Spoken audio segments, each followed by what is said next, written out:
all around, but I don't see anything but blue. Get lost in the sound, go back to the start. Let's go out of the dark. Let's go out of the dark. This time, it will be different. This time, I'll say yes to everything.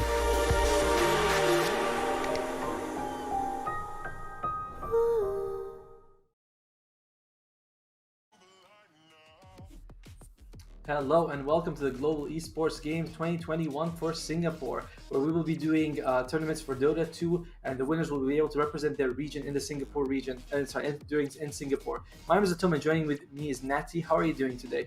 I'm doing well. I'm excited. I mean, there's always those little bit of nerves, but I think I'm very excited to see this sort of Dota that we're going to get to see today. Oh, I hope so too, because today is going to be a bit of a different day than most tournaments. We had the Dota 2 Open, which featured, which was, 4 teams are already advanced for that. They were doing Dota 2 for women only. So it's going to be all women players. We're going to do Asia and South Asia today, which will feature Mongolia and Sri Lanka. Tomorrow will be Europe, which has Great Britain as well as Hungary. So that's good. That's exciting for you. How do you feel seeing tournaments that are catered towards, like, not catered, but sorry, featuring women only? I'm really excited, I think, just because there's not always the opportunity for that skill and talent to be showcased. So to be able to focus on it today, I guess, is something that excites me a lot. And like I said, I'm excited to be able to see what sort of Dota we're going to get today. I mean, we don't know a lot about these players individually, but that almost adds an extra layer of excitement, just having almost anything possible on the table today. I know that tomorrow when we have Great Britain, they have Sheep Sticky. She's a very popular streamer. I didn't know that. That She makes me is. so excited for tomorrow. For people who don't know, she actually was played for Team Golem. I believe there was a team. Team Golem. She played for Team Golem during TI, and she won. So she has a 100% win rate at TI. That women represent, I mean, not many yeah, people get to claim that. So she's got a lot to live up to tomorrow, but that's tomorrow's games. That's the worst day. Today is going to be Mongolia and Sri Lanka. Not quite sure about the Mongolian team. I looked at through the Dota buff, a bunch of divine players. Look at Sri Lanka, a bit more private, so it's a bit hard to get any information. But like you said, you don't know. It's like Christmas. You get the big box, you don't know what's inside it. Yeah, they're just walking towards you and they're like, hey, here's a really cool box of Dota and anything could be inside it. And you're like, perfect. We get to unwrap it and talk about it for most of today. And that excites me so much. That'll be awesome. So yeah, we already finished the Open Dota, and we already have the representative for there. We have, I believe, Mongolia, Brazil, Great Britain, as well as Singapore. Those will be the teams that will head to Singapore on the 17th of December at the Sentosa Resort. And this is all brought to you by the Global Esports Federation, GEF. And you've been to Singapore, right? Yeah, we talked about this a little bit briefly before. I haven't been there, obviously, more so due to COVID in the recent years, but it's exciting to be able to have this sort of event coming to Singapore. Did you go to the Universal Studios? Everyone tells me Universal Studios. Is it good? It's so good, as if you would ever go and not go to Universal Studios. The problem is I've never been there, but my wife, she went there and she saw this theme park. They had the Transformers battle. Did you go do that as well?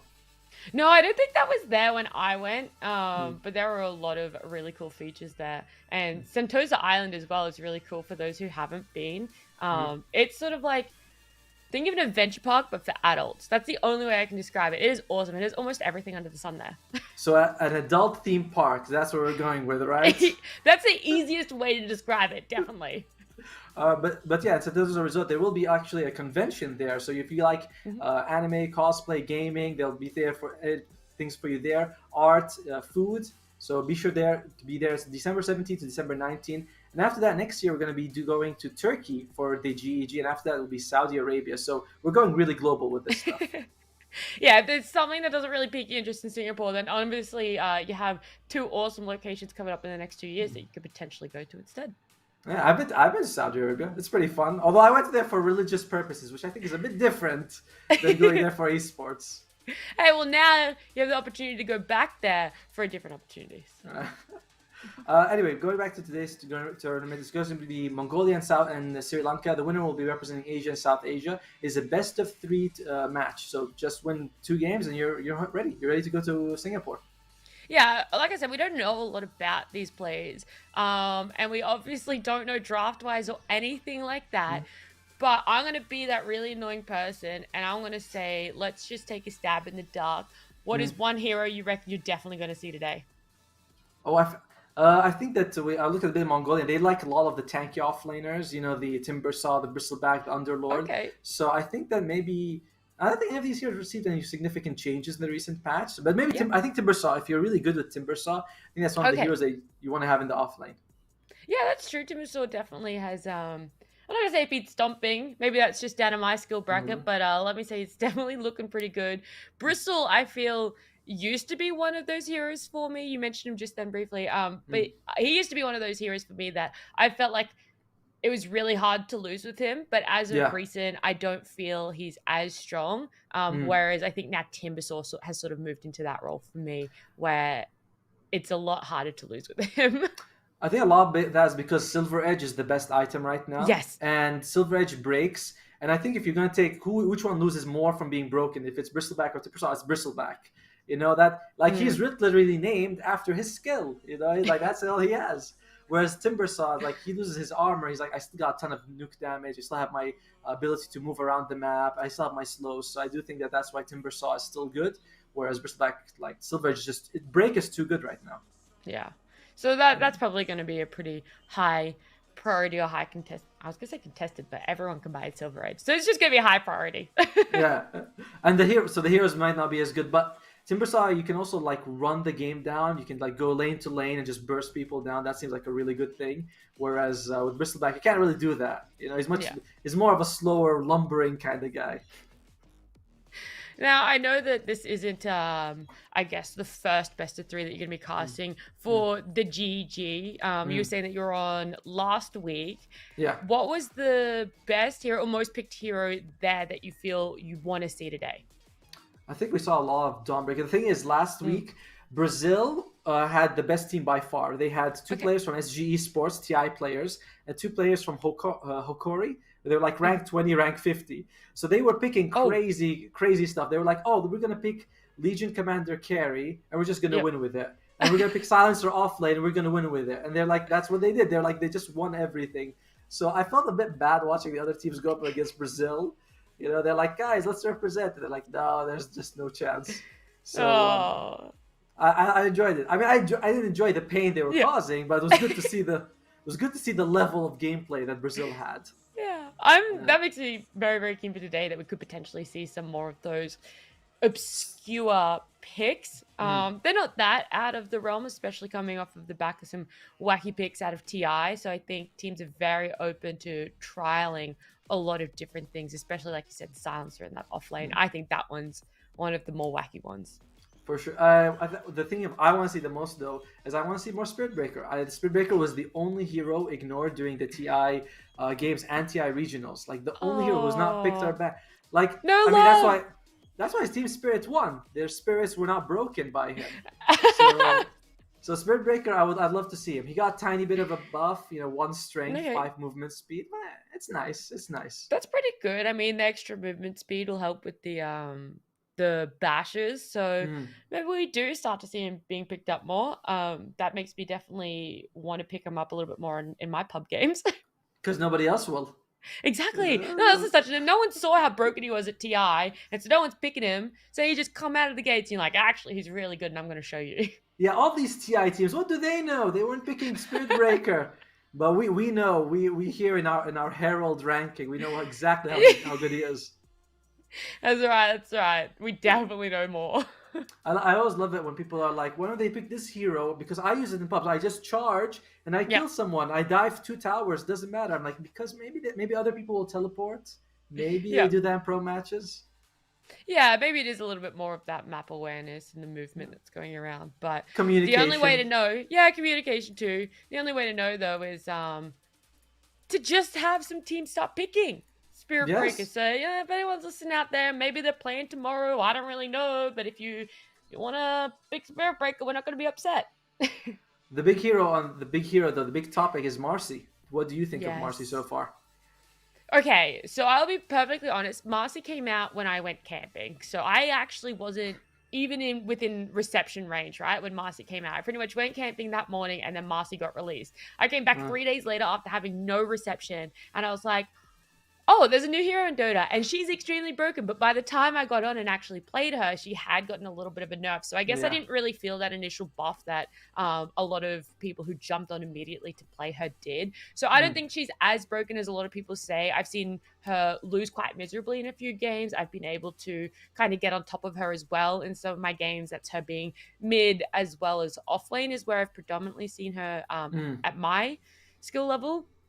So Um, I think I might be one of the only people that doesn't sit in the basket that she's super broken, but her skill set is so wide, and I think that yeah. that's what makes her feel so strong. Like she can do things that feels like the equivalent of 3 or 4 other heroes in Dota. I mean, the thing I enjoyed was that when Marcy came out, I play one game a day. I won. I'm like, that's it. I don't need to do any more. I won my game today. I'll wait until she gets nerfed some more. That's fine. People were saying she could be played in any role because her Yes. like all the numbers were so good. You know, you have giant escape with rebounds. It's like, oh, if I'm a support, they can't kill me. If I'm a core, I can run away. Hmm. Her ultimate, the timer, the duration where you were slow, where you couldn't attack, was reduced. I mean, it was less than it is now. So you could just burst Yeah. people down in 1.5 seconds. Oh, they're still alive. You just take a couple seconds to kill them again. Yeah. So she also had like her spells are very low mana cost, but she has huge mana Yes. regen. Like they actually nerfed her mana regen quite a bit since she came out, and that really helped, I think.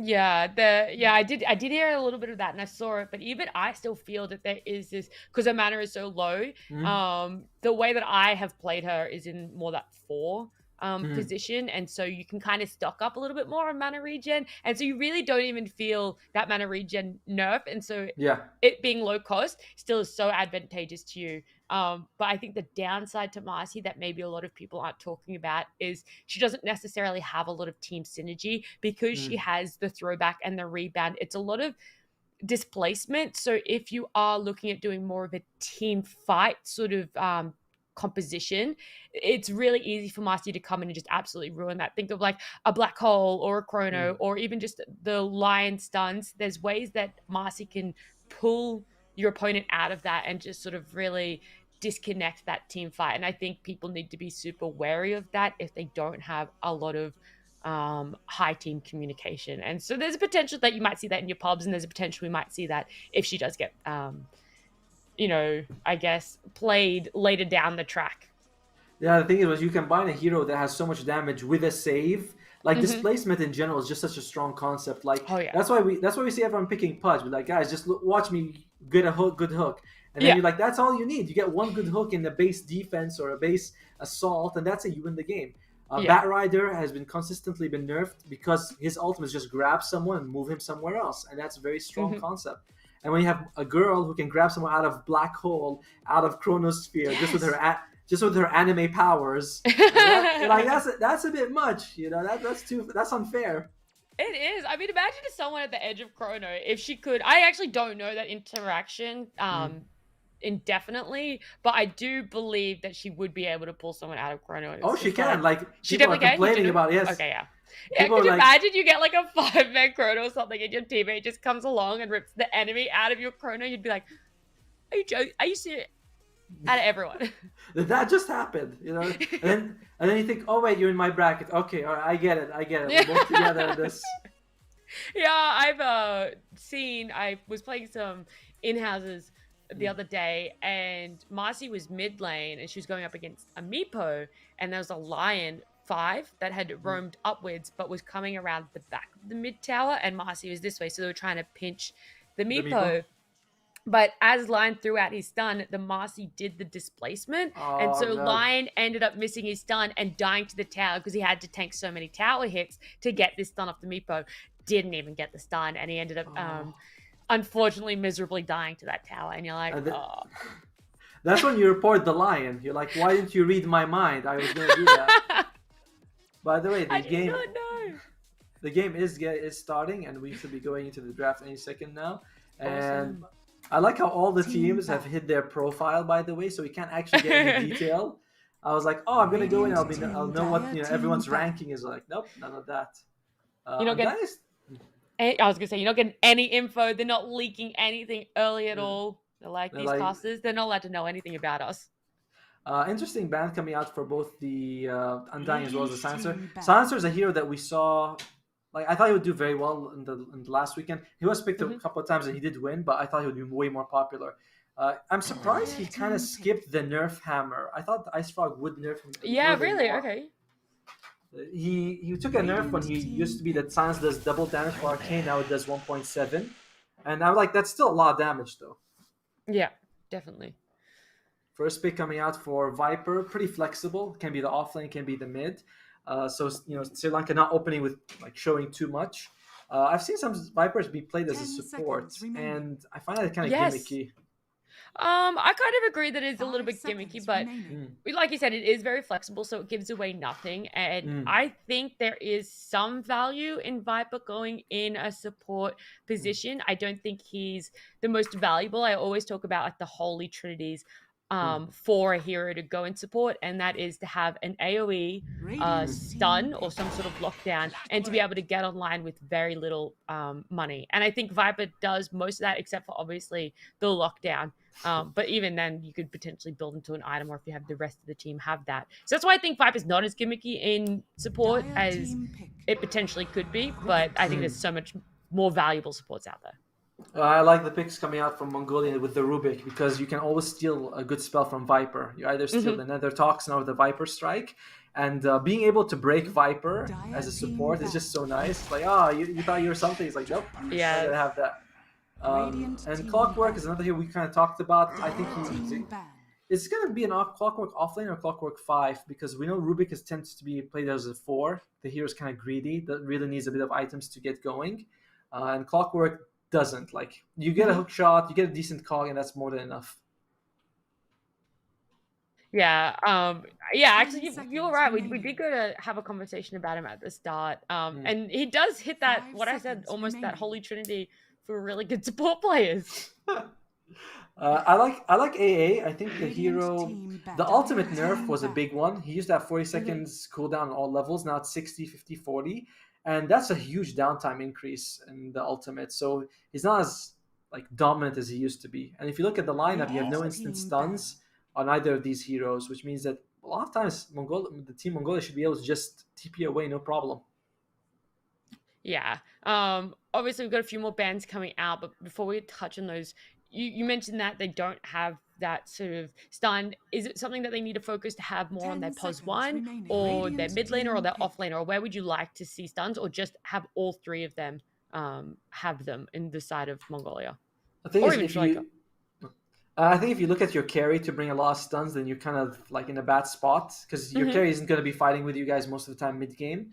So you could pick like a mid Ember 10 Spirit, and that'll be a remaining. good amount of lockdown or a voice. Like one of the spirits is always good to have in the mid 5 lane. seconds An remaining. offlaner, like a lot of the offense items besides Mars, they don't come with giant lockdown. Like Tidehunter and Magnus have lockdown, but a lot of it's tied to their ultimate. So the offlane generally doesn't bring as much stuns as you'd like it. The heroes that do bring stuns aren't picked very often, like Centaur. Oh, I actually would like to see Centaur now that you've said it. They both seemingly are trying to take away, like, so you got your Gyro that they ban, I guess, I'm assuming because of the rocket they don't want, the Naga song because they don't want team pick. Mongolia to be able to reset any team fights and position properly, and then the roar on the Beastmaster as well. You even talked about Bristle. It's course. coming out for Team Mongolia. You And we predicted said it that even before we got in drafts. I like against Silver Edge, against Break, he's pretty 10 bad. And seconds Sri Lanka does have one of the like a very early break with the Viper. And 5 Bristleback loves seconds long remaining. fights because of he gets a lot of HP region, and that's Ancient Apparition. So like Bristleback is kind of picking into a counter, but if I know both teams, I believe the Team Mongolians, their player rankings overall are quite a bit higher than Sri Lanka, so they might feel very confident in this. Okay, so they could potentially be going a lot more for comfort Dire rather team than, pick. doing this team comp to strictly punish whatever Sri Lanka is going for. Ooh, Drow Ranger. I love it. Like, look at the amount of slows. Again, there's no another person without stuns, but Drow Ranger. Fun fact is the biggest winner in this patch. She had the biggest win rate 10 increase. I think like seconds something like Wow. six. Yeah, like something like 6%. Win rate. Wow. I know it's crazy. 5 All she got seconds was, remaining. if I'm right, I think she got 5% movement speed and a bit of damage from her ulti. Yep. Marksmanship was like I can't remember exactly. It was like 25, 35, Radiant 45. Now it's team 30, 40, 50. Sky But it adds Okay. up. Rage. It And does. wow, Team back. I mean, to be a 6% extra win rate though, that's insane. that is I insane. really like the Skywrath Mage pick here. It could just be a little bit of my bias showing, but I think he is a really underrated hero that not a lot of people give enough value to. He's got the slow and the silence, which I think is great. And if 10 you pair it seconds with, let's say, you remaining. get the AA stun off early, then you before 5 Skywrath gets his seconds rod of remaining. Atos, then it's still his ultimate is still very, very effective, and you're able to blast with just like to essentially blast down a hero with just AA and Skywrath. Yeah, I mean, like the amount of damage coming up from like is huge. But I worry that who's going to start the fights? Like they need to pick an offlaner like an Underlord, like a Timbers or something that is really tanky because Yeah, Skywrath, Maze, Drow Ranger, AA, none of them can stand in front of the fight. They all want to of stay course very not. far behind, all want to throw their spells. Viper can with some items, but still, you still rather have someone else do it. Yeah, it almost takes a little too long for Viper to be that frontliner that they could get too punished early game. And unfortunately, they can't go that Tide because Mongolia has banned out Tide. And you look at Mongolia's side, they have Clockwork and Bristleback. Like, Clockwork is amazing at getting to the back line. Like, Hookshot is fantastic. You can easily jump on any of the three we just mentioned. The only problem is if you jump on them, there is going to be another Toxin as well as a Radiant Mystic team Flare ban. in the cog. So you're like, wait. I don't really want to be here anymore. You're like, hold on, do I really want to go on this target? Do I really want to be in this team fight? I'm supposed to kill you. Why is my life going low?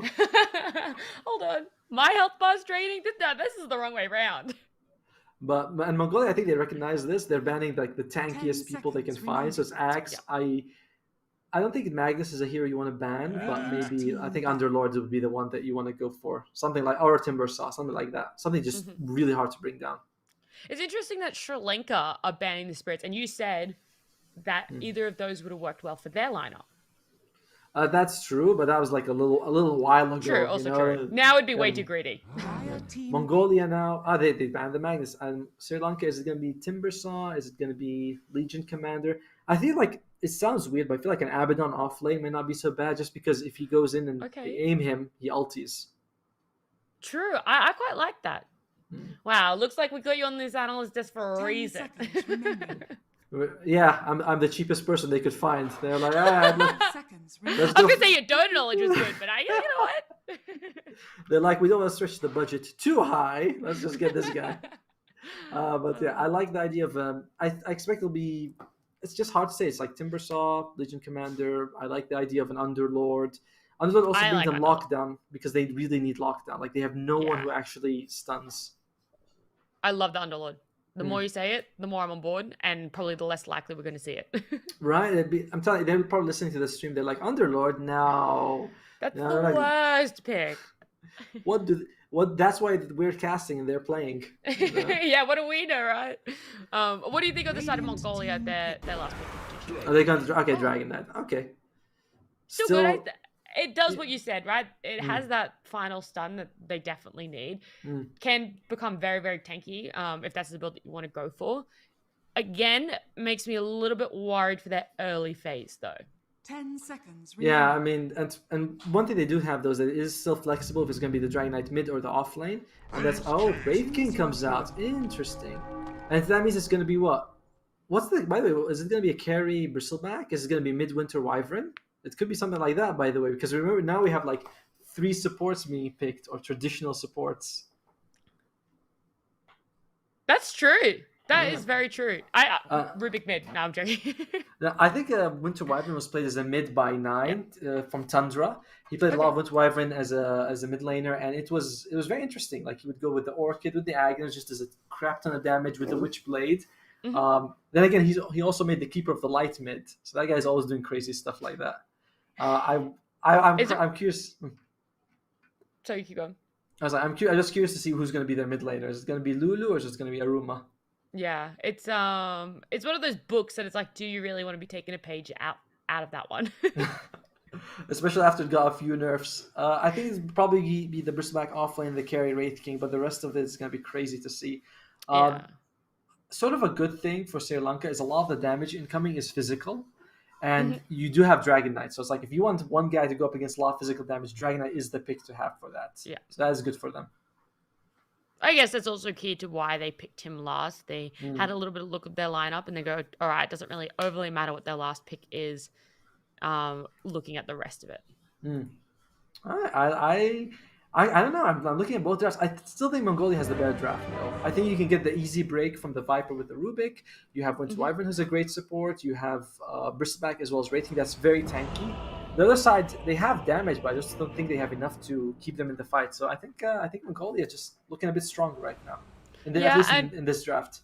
Yeah. What do you think of the timings for the teams? You know, how late game are they hoping to go? How early game are they going to try and go, do you feel, between them? If I was on Sri Lanka's side, I imagine they'd want to go a bit earlier. You have the Dragon Knight to take down towers.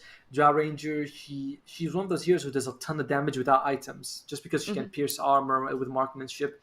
And Viper doesn't scale incredibly well. Like, he scales decent, but not incredibly well. Well, Mongolia side, you have...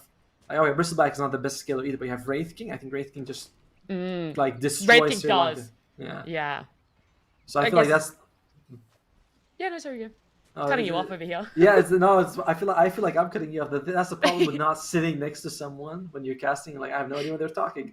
But yeah, and I think Mongolia is not quite on the timer that Sri Lanka is. I think Sri Lanka is just going to have a harder time late game. And execution. This is going to be my last question before we really get into it. But which draft do you feel has the easier execution? Let's say they were exactly the same skill level, whatnot. Which one do you feel is going to be easier to execute? I think Sri Lanka's draft is slightly easier because you really only have to group up at around the 10 minutes marks and take towers. For Mongolia, you have to land hook shots, you have to get good steals. Bristleback can't go into early. Even with Wyvern's ultimate, it's very skill-based. You know, it's like, are you up against the people who stick together? What if you heal someone and their Mystic Flare comes on their ass? Then that's it, they're dead. So it's a little bit tough to play the Mongolia's draft compared to that. Yeah, we do see both teams getting 2 bounties each. There's no contention either. Sri Lanka got the bottom 2 bounties and Mongolia getting the top 2.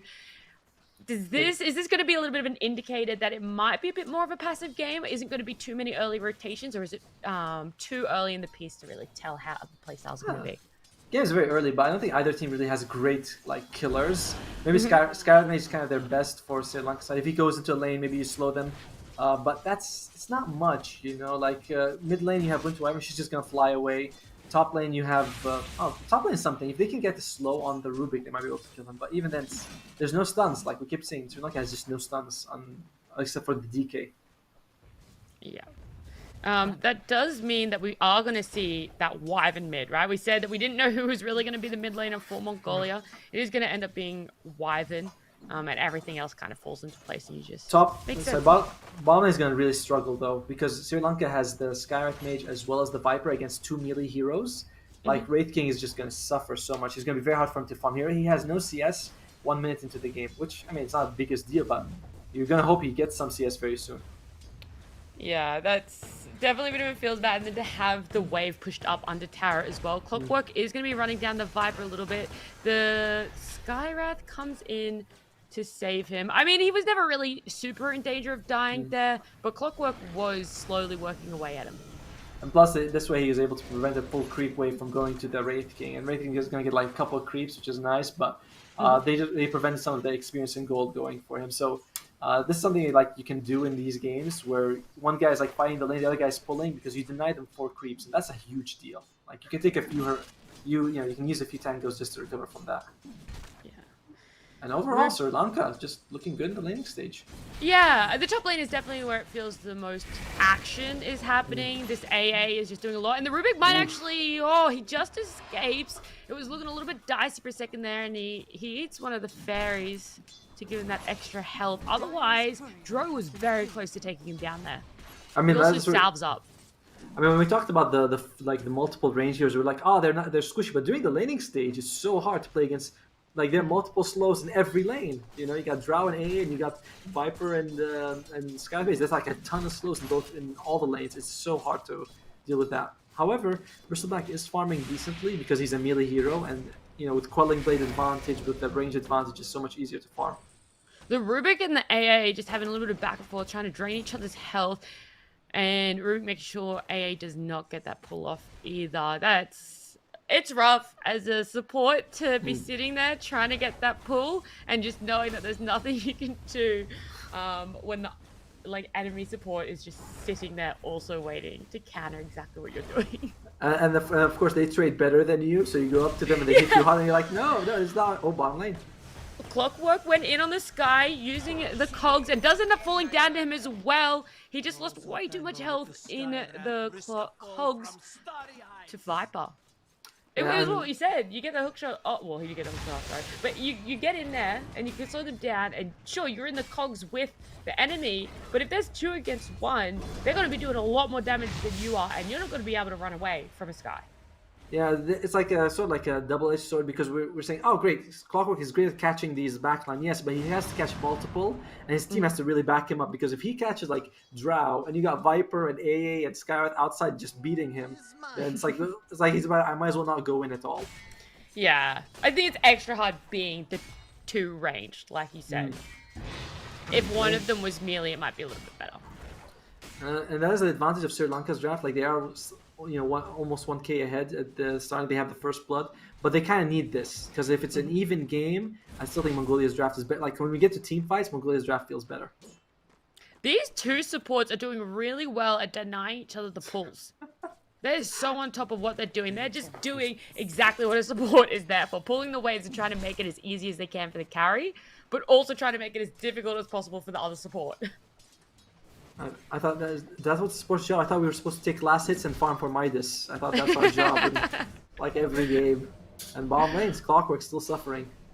Yeah, he cannot outrun a lot of Sky's shots, especially with that slow on him as well. If Viper was just a little bit closer, I think they almost could have gotten another kill. And like, even though he got the pull off, they were still able to clear the camp. Like, it's good that he was able to do that, but it costs him so much resources. I don't think Sri Lanka minds. It's like, yeah, you got to pull off when you died a couple of creeps, but we took away your whole laning experience. Like, you're gonna have to go back to base or salve up, which he salves. And that's money that is that where you really want to be putting it on as a support? Someone who already struggles to get some money. Is that really where you want it to be putting? At least the one thing for Mongolia side is that top lane is going pretty well for them. Like, it's going well for the Bristleback's farm, and Drow's not really getting much. She's behind the Wraith King, who should be suffering. It is great. Viper and Scarlet, they don't know where the clock is, so I thought they were going to do a little bit more of a hard engage, but instead they're just harassing him. And Clockwork, he gets a big power spike level 3, because the barrier assault damage increases by a lot. They are going to be running down the Wraith King. He has to use his wand there. Clock goes in to try and save them, turn their attention. It could be disastrous. It's not. Luckily, it was good. They turned the attention off of the Wraith. He runs it out and is able to salve up. But again, Clock only just salved up to full health, just to be taken back down to about, a third of his health. Well, that's a lucky regen ruin for Lulu, but he's the only one who doesn't really need it. Like, he's gonna get the mana, but it's like the other guys needed so much more than him. Definitely. If he could run it down to the clock or something, that'd be great. You can get hook shot all the way there, like a global thing. One thing that Mongolia will be doing very soon is they're probably going to sell Akino to the jungle and just let her farm there. Because she's a Wraith King, she can farm anywhere she needs. She doesn't have to be in the lane. And in general, she's only going to suffer more in the lane. Like, the lane's not going to get much better for them. It's starting to look to this point where Wraith King is quite timid in being in that lane. Obviously is not even able to be there alone. Especially around level, like when you're level 5.5 and you're almost level 6, you almost have the double life up top lane. Rubik's going to pull the AA back, and Bristle's right on top of the AA as well, using all those quills, all those stacks. She is going to use her wand, and Dro gets the silence off, which is good. It deters them from running down, although Bristle is actually still going to do it. Doesn't dive the tower, but just wants to give a little bit more harass onto the AA there. Is going to end up salving up. Can we... Oh, bottom lane. Oh, and down on bottom. Oh, we do miss the start of it, but it's just way too much damage, too much slow, too much range coming out from the Sky and the Viper to take down the Clockwork. And Red King's in trouble again.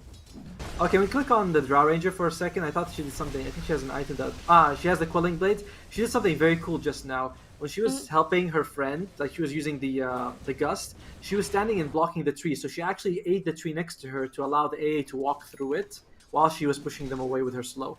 Oh, that is amazing. You know, that's pro gameplay right there. That's why they're playing. Like I was like, did she use a tango or does she have a claim? Like she used a claim. That's very impressive. That is a very impressive move. Mongolia has to start using the Winter Wyvern as sort of to do something. Like she's level 8. She has the highest CS in the game. She needs to consider like trying to go around the map, and she won't have to worry sort of about like engaging in fights. You can fly through like from around the trees and just angle. She looks like she's gonna try that in the top lane. Yeah, I was gonna say they get the Arcane Rune as well, and it looks like she was gonna rotate top. But instead they decide not to. Yes, that was just sort of like sites. That's tourism, you know. Like I have some. I love when I have like my Pudge players. They're map tourists. You know, they just check around the map. They walk around here and there. They're like, "What's going on over there? Is my friend dying? Oh well, too bad. I'll go somewhere else." Well, it is almost 9 minutes in the game, and we haven't really seen any. Actually, we haven't seen any rotations. No, we haven't really. We just genuinely haven't seen any rotations coming out from either side. I think, which I'm surprised by. I thought Mongolia would consider moving the Clockwork. Yeah. But then the Wraith King suffers more. And Wraith King, he is in the jungle though. They're gonna keep Clockwork Bomb just so you can get solo EXP. It's not much, but like you get what comes to the tower, and you still get solo EXP, so it's fine. It's honest work, you know. It's not much, but it's honest work for a person. I earned it, you know. Clockwork might throw like a rocket flare to stop the push. If like I did my work, that's 80 damage. They get a tower behind. They get a ward behind the T1 tower up in the top lane as well on the side of Mongolia. I'll help them if they try to do anything. And in terms of net worth, Drow Ranger and Wraith King are a little bit closer than I thought, and Winter Wyvern is taking the lead, but barely ahead of the Dragon Knight. And the thing about Dragon Knight is that he can take towers. Overall, despite like the laning stage going for Sri Lanka side, I will get tower. It's closer than I thought it would be. I thought Mongolia would be suffering a bit more. Yeah, I actually thought the Viper would be a little bit further out. I know that might be crazy to say, but I thought the Viper would be a little bit more ahead, but in saying that, the Viper is higher than the Drone. So yeah. I mean, that like the offlane is doing a really good job. And the Skyrath is the one who's sort of the big difference. He's got like 500 gold more.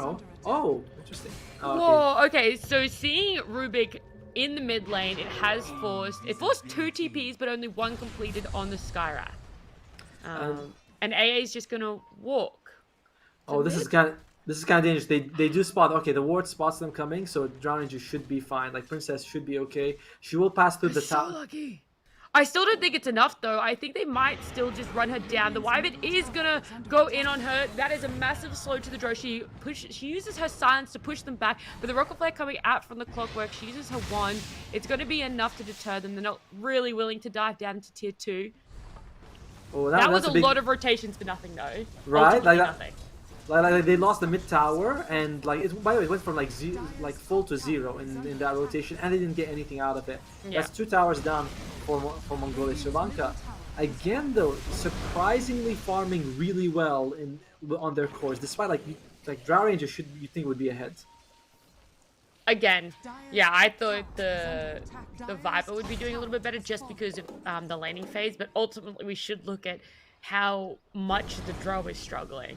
And she is very lucky to not die there, otherwise she would be in an even worse position. I'm not saying she is like very bad off, but she's pretty low. She's the lowest out of the 3 cores. And that is not what you want to see on your safe lane. Out of the 6 cores, if you want to go that way, you know, like both teams. Yeah, true. I do like what Sri Lanka's doing though. They are trying to push I think they're going to try to push the bomb tier 2 tower. That's always a great thing to do because you can take the outpost, the nearest tower to the outpost, so you can secure it for yourself and you control the enemy's jungle. So I like what they're doing. That again, Sri Lanka. I was hoping I'm not hoping, but I would expect that it'd be like further away with the way they're playing, and the fact that they're not means that like the pace needs to go even faster. Mongolia did smoke up. I think they were hoping to catch someone in the mid lane, but unfortunately they didn't catch anyone. All of Sri Lanka was down in the bottom bit of the jungle. They're slowly going mid. The Rocket Flare comes out from Clockwork and I think may have just spotted the Skyrath. So they do know that they are down there. I don't think that Another they want to smoke. engage. Okay, they do. So they did end up catching this Sky Wrath, and they smoked as a 5, and they're going to be rotating to the bottom. They don't know how many are down there, but they Ooh. do know that there are some down there. I don't know if they're expecting to see 4 of them. Sri Lanka knows this though because they saw the sentry being planted and Oh, this is it. Stardust. So they get the Rocket Flare onto the Sky Rat. The Bristle is also running, but on the backlines, we're going to get a really good curse off onto the Viper. Is it going to go down? But instead, Sky Rat does. They sort of turn their focus. The Viper is manning up. No, it's going to run away. I don't think she's going to be able to get out, though. It's going to eventually fall down. The Dragon Knight is trying to resurrect this fight, do something she possibly can. Might be able to take the... Okay, is instead going to end up going down here. There is just too much damage coming out from the side of Mongolia. I thought she might have been able to get it onto the Rubik, a kill onto the Rubik, but that was really unfortunate for Sri Lanka. That smoke caught them well off guard. They were able to separate the fight.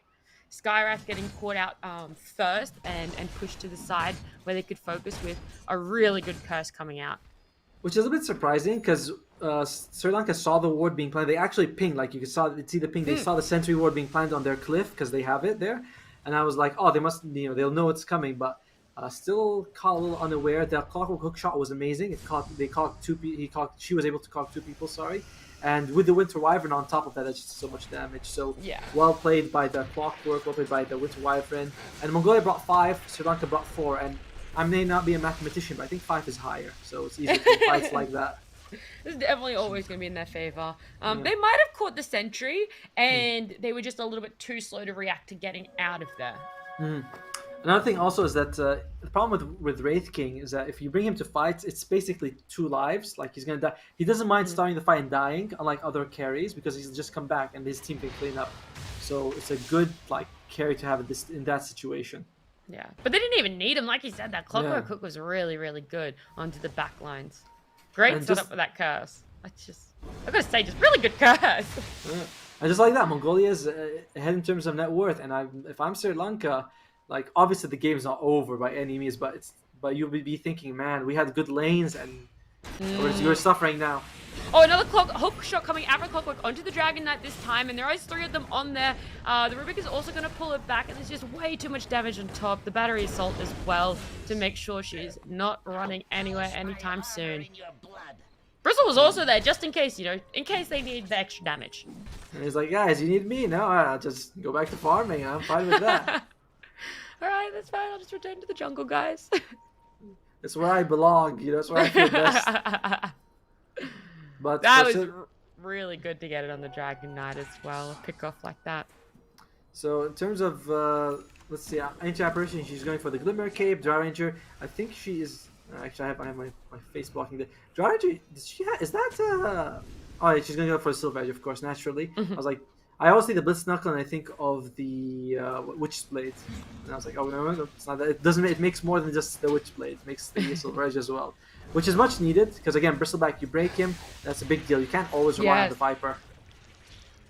No, it's gonna be really good. Not that Bristle is obviously a big damage dealer in the grand scheme of the Mongolia lineup, but if you can break him, it just really helps you in team fights, but also it gives you a really clear, good target to go on and try and get a pick off.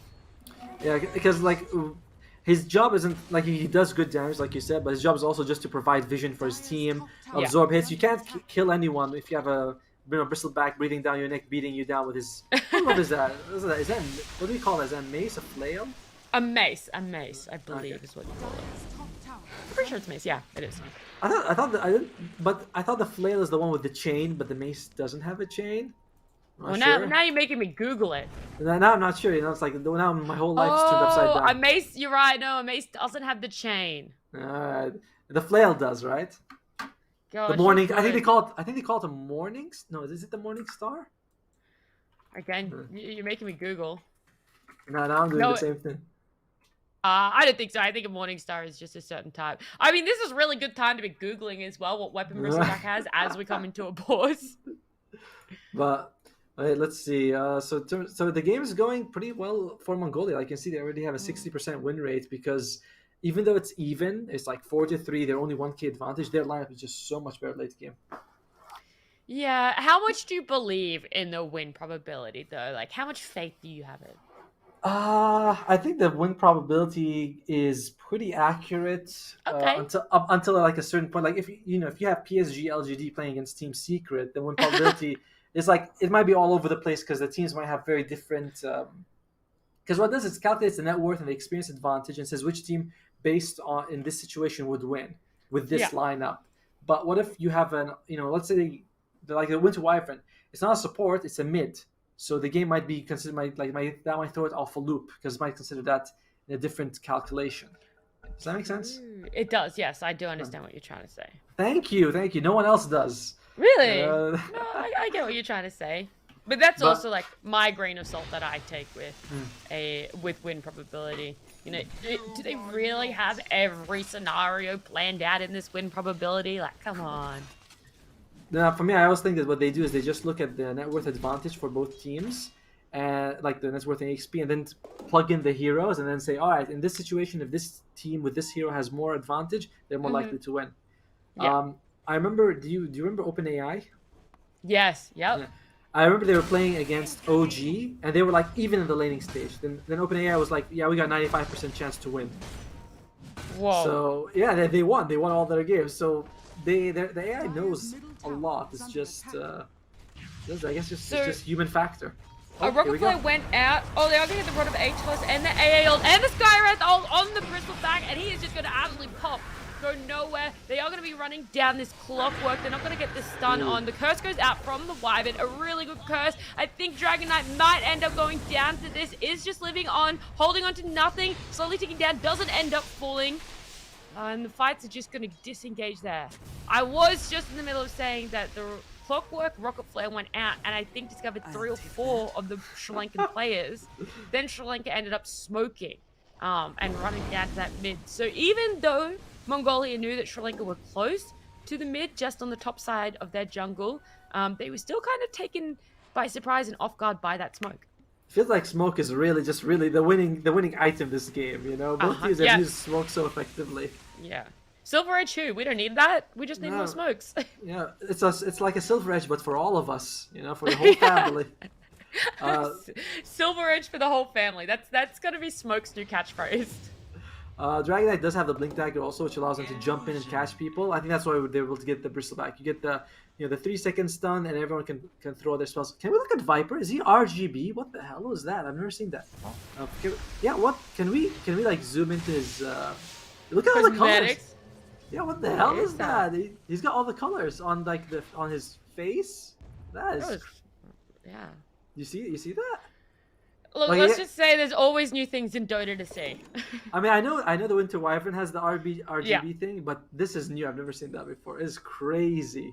I love the Wyvern RGB. I love how we just talk about cosmetics now. By the way, Winter Wyvern is going to be very active this game with the Boots of Travel as well as the Witchblade.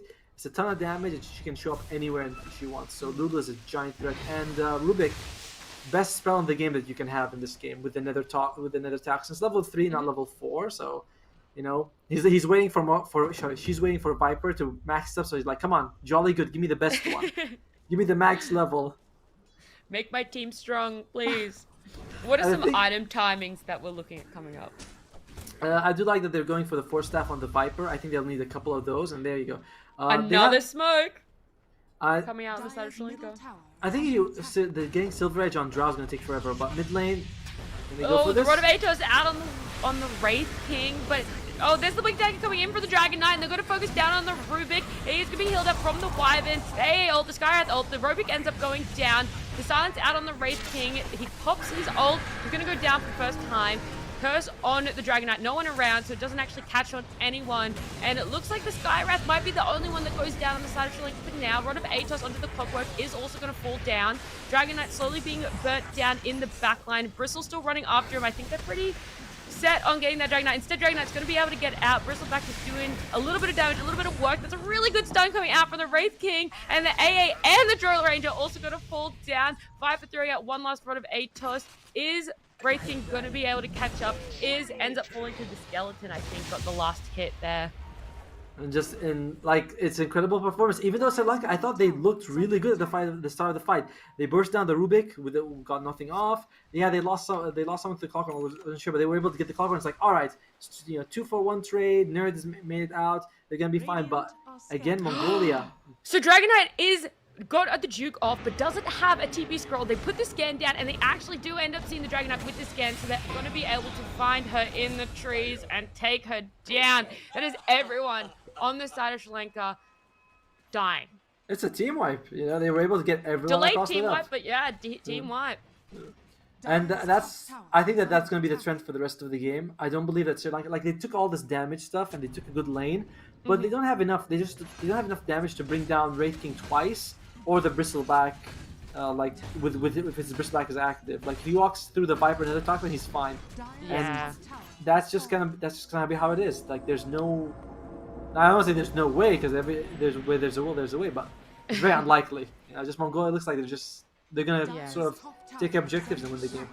Double damage is down bottom. It actually flips over to a regen rune. Wyvern gets the curse off down bot lane on the Skyrath that is going to end up dying.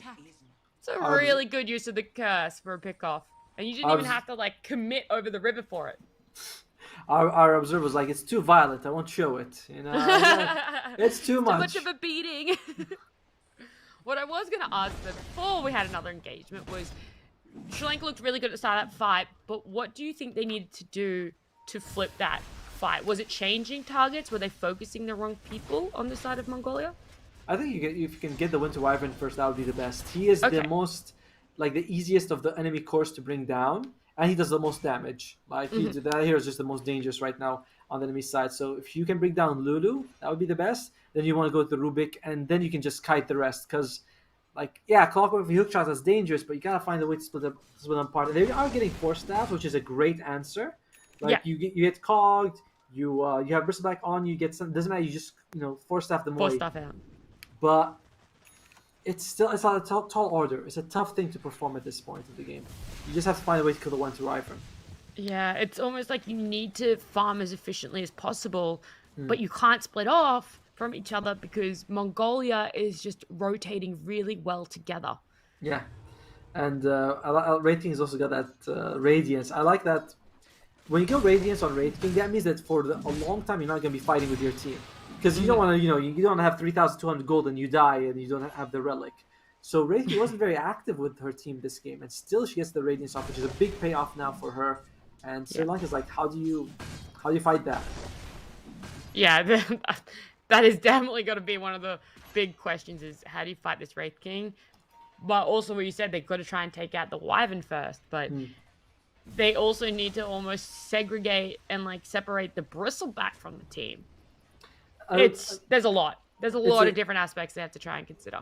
It's one of the things when you're in a bad spot in the game is there's a lot of things to do to win, and that's sort of like that's your only choice. It's like if you're in a bad spot, you don't really have much choice. Like do everything perfectly and hope it goes your way, or that's it. Because Sri Lanka could consider using the Viper to split push. I mean, they're actually some nerd bottom lane to do that. But if one of the ways to get the enemy, like you said, segregate them, is to have someone with a blink dagger, someone with a boots of travel, just show up in different lanes and just push it as far as they can.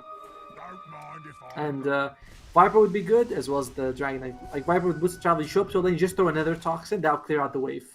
Yeah, I guess they're sending that Dragonite because, like you said, has that blink dagger, so is able to wave clear, blink into the trees, and then TP out. Hopefully she is actually carrying TPs this time, and isn't going to get caught out by a scan. Whenever you get caught out, you're like, whoops, sorry guys. I didn't know they'd be there. Yeah, you always feel a little bit bad when you're trying to split push and then get caught out. Oh, Mongolia is on rush. It's going to go pretty undetected from Sri Lanka, and they're going to be able to take it no contest at all and get that Aegis onto Wraith King. Yeah, and unfortunately for Sri Lanka, you can see that even though they're pushing the bottom lane, they're like they got two people in the jungle. They're a bit cautious. They're like too worried that someone's going to get caught. And that's unfortunate because that's like, you need the lanes to push out. But you also, you're playing very careful about it. That's what I mean. they needed to be as efficient as possible, but when they split up like that, you can never feel safe and secure, and it's very easy, even if there's two of you, to get caught off. And here we go, we see with the Viper is going to be stunned by the Wraith King, pulled back. Four staffs are out, but it's just too much. The hook shot comes in from the Clockwork and ends up going down. It just was way too much with those 4 heroes on top of the Viper. And what they're going to probably do is they can just send the Wraith King forward to hit towers. And if he dies, he's got his ulti. If he dies again, he's got the Aegis. And if he dies a 3rd time, then, you know, well, they'll be like, ah, maybe you just abandon, bro. And like, that's, you can't die 3 times. Oh. They're doing well. But, I think they saw the dragon. No, they wouldn't have seen the Dragon Knight down there. They're just rotating because they haven't gotten that tier 1 yet from bottom lane. But Dragon Knight needs to be very, very cautious here. Well, like you said, she does have a TP scroll this time, so I like that they're pinging her out. Like, girl, you got caught last time doing the same trick. Yeah. Not again. Almost in the exact same position on the other side of the map, you know, on the flip side. So much more cautious there. Pings her to get out because they're like, they're not anywhere on the map. They're definitely rotated bot. And they see them pop up there. I'm just wondering how exactly Soraka could repel them in the high ground. You do have the high ground advantage, which is a big deal, but some of it does get negated when the person in front is melee, because they do provide that high ground vision. Yep. There's no mischance for them, like with the ranged. If it was like a ranged person sieging like a Medusa, so it's We're pretty lucky for the Dross already to cut off, but does get a double damage rune. That's very lucky. Yes. Something you definitely want. I think one thing you could hope for if you're Sri Lanka is if you force staff them into your base. You know, Okay, you have You have forced. Just a missed hook shot, but they're gonna get the curse off to cancel the TP, and they are gonna be able to take down the AA instead. Would you say worth that curse? Always worth. Here's the thing. Always worth. Not always worth at this stage because some people are like, oh, you should save it for a big kill, but at this stage of the game, if you kill one person, you go high ground 5 versus 4. That's a huge advantage. Doesn't matter if it's the 5 or the 1. Wyvern slow is so big. It's going to be able to slow down the Dragon Knight. Wraith King blinks in there with the stun, and they get the kill on to Nerd, the Dragon Knight. That's very rough. Going back to your point about when it's worth or not, when we talk about OpenAI, they were using RP to get a kill on like a position 5 CM. Or Ravage and things like that. Because what they do is they kill someone, they're out for 20 seconds, then they push a tower. So they always try to go for that numerical advantage. Because I was about to say that. The numbers advantage. If you always have it, then you're never at a deficit. Yeah, you don't have to like land your spells so well. Because the enemy team... Do you ever play Dota Underlords? Yep. Yeah, it's like when one team has more people than the other team, then you really have to have more stars and better alliances. And it's just easier to have more people. Yeah, so it's like the only way you can fight at a number disadvantage is if you are significantly stronger. Exactly. Like Mongolia could do it right now. Yeah. So Mongolia, if they lost someone, Sri Lanka wouldn't be able to capitalize on it the same way Mongolia can capitalize on numbers advantage. They are breaking high ground, though. This is a tier 3 being hit by the Wraith King. The AA ult is going to go out. I don't think that actually connects with anyone, though. They get that tier 3 tower. It's a little bit of a scrappy fight. The Bristleback is really trying to push Sri Lanka as far away as possible. The break goes onto the Bristleback. The curse onto the Dragon Knight. That catches 2 of them. And with that, the Dragon Knight is going to go down. Clockwork jumps in there, gets it on the Viper. Joe Ranger goes down to Viper to follow. Rough. Very rough. I mean, it's very rough. But last week when I was watching Brazil was like storming. At least Sri Lanka had a really good laning stage. I think that's something they can go back and be like, all right, we had a good laning stage, but what went wrong after, and to work on that, because like at this point of the game, Mongolia is unstoppable. They really are. Just the way they've itemized, the way they've rotated as a team throughout this whole game. It's going to be a top Rax that goes down. They can't contest it just with the Skywrath and the AA. But even in saying that, when they had 5, it was really hard to defend that. They didn't have the high ground that you might think they have. And I think it's down to what you said, the Wraith King being melee and running up there. Same with the Bristle to give them the vision. I kind of like that AA is going for the shard. I think the Agony Shard is one of the best. But unfortunately, she didn't max out. Oh dear.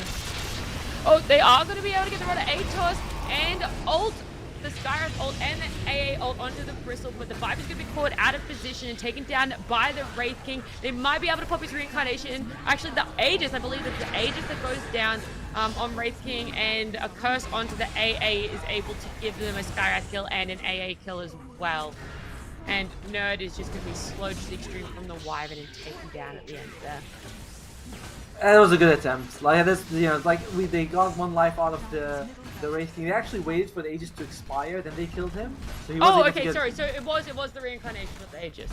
Yeah, that was the reincarnation because they were waiting for that, and it was good timing. It was a good idea, but at the end of the day, Mongolia just they have better numbers. That's something I say. They have better numbers. When you have more HP total, more damage total, you're way ahead in terms of gold and experience. There's just no way you can actually win it. And buyback coming out from Nerd. It's a last hurrah. This is it. This is going to be the Hail Mary. They get the Rudder Aegis on to the Rubik. The heal comes out from the Wyvern, which means they're not going to be able to take him down. Skywrath ult actually does end up coming out, and the Rubik does fall. Dragon Knight is caught very close into the fight and is going to be slowed down. The reincarnation from the Wraith King gets popped. The Clockwork also goes down, as well as Dragon Knight. Viper trying to get in there onto the Wyvern doesn't. Wraith King jumps in there, gets the kill onto Viper. Looks like it's a little bit of a retreat angle for Sri Lanka back in the fountain, but they're coming back out. They see the catch onto the Wraith King. Heal from Wyvern onto Wraith King, and instead they're just going to focus on taking down the Ancient, and Mongolia are going to take game number 1. Yeah, by the way, Mongolia, for the Open, also is representing their region, so they're just looking like a really strong team right now. And wow. Sri Lanka, that was a really good laning stage for them. I was really impressed by what they were able to do with it.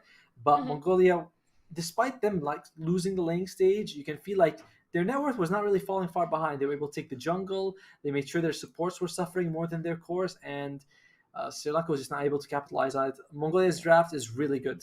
I really like their draft. The mid Winter Wyvern is a bit, it's a bit new. It's fun, but when you go 8-0 and 12, you can't argue with the results. Yeah. I would say, I don't think Sri Lanka necessarily won laning phase. I think their mid did well, and I think their off lane did well, but their safe lane really did struggle. We saw coming out of that laning phase, Draw Ranger was the bottom of all 6 cores. Yeah, that was kind of surprising because it's an AA and Drow. You think that's a really tough lane. I guess a hard lane to dominate, but somehow Bristleback was able to do it. And a lot of it goes, of course, to Aruma on the... Oh, interesting. They're all part of the Little Gun club. Do you see that for the Mongolia side? I do see that. Yeah. And by the way, Little Gun is the team that's playing for Mongolia in the Open. So I wonder if... this is actually one of the things I was thinking about the other day, is that when we have these tournaments that have a women's sort of section department, is that you can have the Mongolian Open, the team, Little Gun might be giving them advice, because otherwise they would never really interact, competitively. But now they're both representing the same region. There's no secrets. They're here, try this, do that. You get advice, of course. That might be helpful. Yeah. We also saw that the Viper had the most amount of damage on the side of Sri Lanka, which was on par with the damage coming out of the Wraith King, which was the second most amount of damage on the side of Mongolia. I think Winter Wyvern had 27,000 damage. It was a lot. Yeah. That's a strategy, right? That's a Tundra 9 strategy going out. But moving forward, I feel like Sri Lanka, they need more stuns. It feels like they didn't have enough stuns. And they need to think more of this 4 range with the Dragon Knight by herself. Dragon Knight jumps in, and if she dies, that's it. There's no one else who can... I think Kyle says words like peel. No one else to sort of move people around or save them or even attract attention. So I think that's the big game for Sri Lanka. Get a 4 a Spirit Breaker, and your life's much easier. Yeah. I do agree that it didn't really feel that they were necessarily outplayed during the game. I think there was a lot that they can improve on in the drafting phase to be able to transition better out of the laning phase. I think overall they played the game quite well. Just draft wise, there was a pretty significant difference.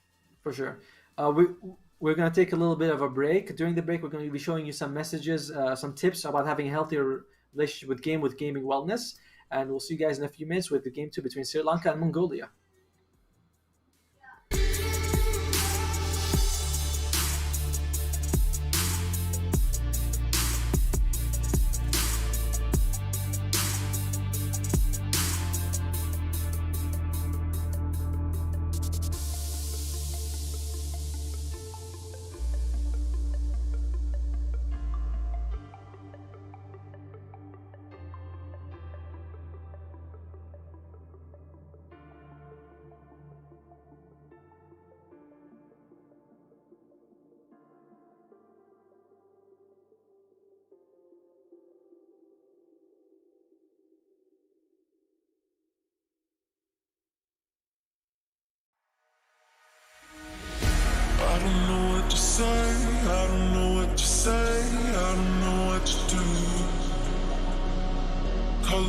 all around, but I don't see anything but blue.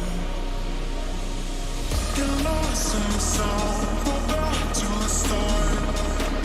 Let's go out of the dark. Let's go out of the dark. Get into the light now.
this time, it will be different.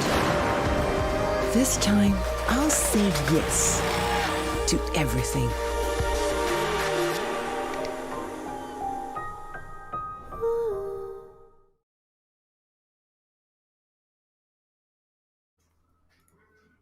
And we are back with Global Esports Games 2021, where we just saw Sri Lanka go against Mongolia. It was a pretty strong showing from Mongolia. I'm Atomo, joining me is Natty. How's game one treat you? Yeah, I thought it was really good. Like I said at the very beginning, we didn't really know what we were going to see, but Mongolia has come absolutely flying out of the gates. Sri Lanka has been able to put up a really good fight. But what I'm so excited for in game number 2 is to see what sort of drafting changes are going to come through, if there's going to be any respect bans. I think if there are going to be any, we are not going to see that Wyvern get through. But I think Mongolia is going to have a lot in their back pocket to pull out. But I'm hoping Sri Lanka is ready for that and is going to be doing the same. Yeah, in game 1 we saw Sri Lanka pick 4 ranged heroes as well as the Dragon Knight. It was like half a range, so it's like 4.5 ranged heroes. Yeah. You know, but they were up against a Clockwork, a Bristleback, and a Wraith King. So once Mongolia was able to go past the Wraith King, it was a slaughterhouse every time, and a little unfortunate. But Sri Lanka did play the laning stage well, and I think if that's something they can capitalize on, that might be something that might lead them to victory in game 2. Yeah, I'm looking forward to seeing them coming out potentially of laning phase a little bit stronger, but they're gonna still have that priority on the Viper. On the side of Sri Lanka, they pick it up again. They thought that wasn't really an issue in the last game. Maybe if anything, that was one of their saving graces, and it's a Phoenix silencer ban from the side of Sri Lanka, which is actually the same. They actually have the same bans in the first game. It was like Undying, Invoker, then Silencer, and Phoenix.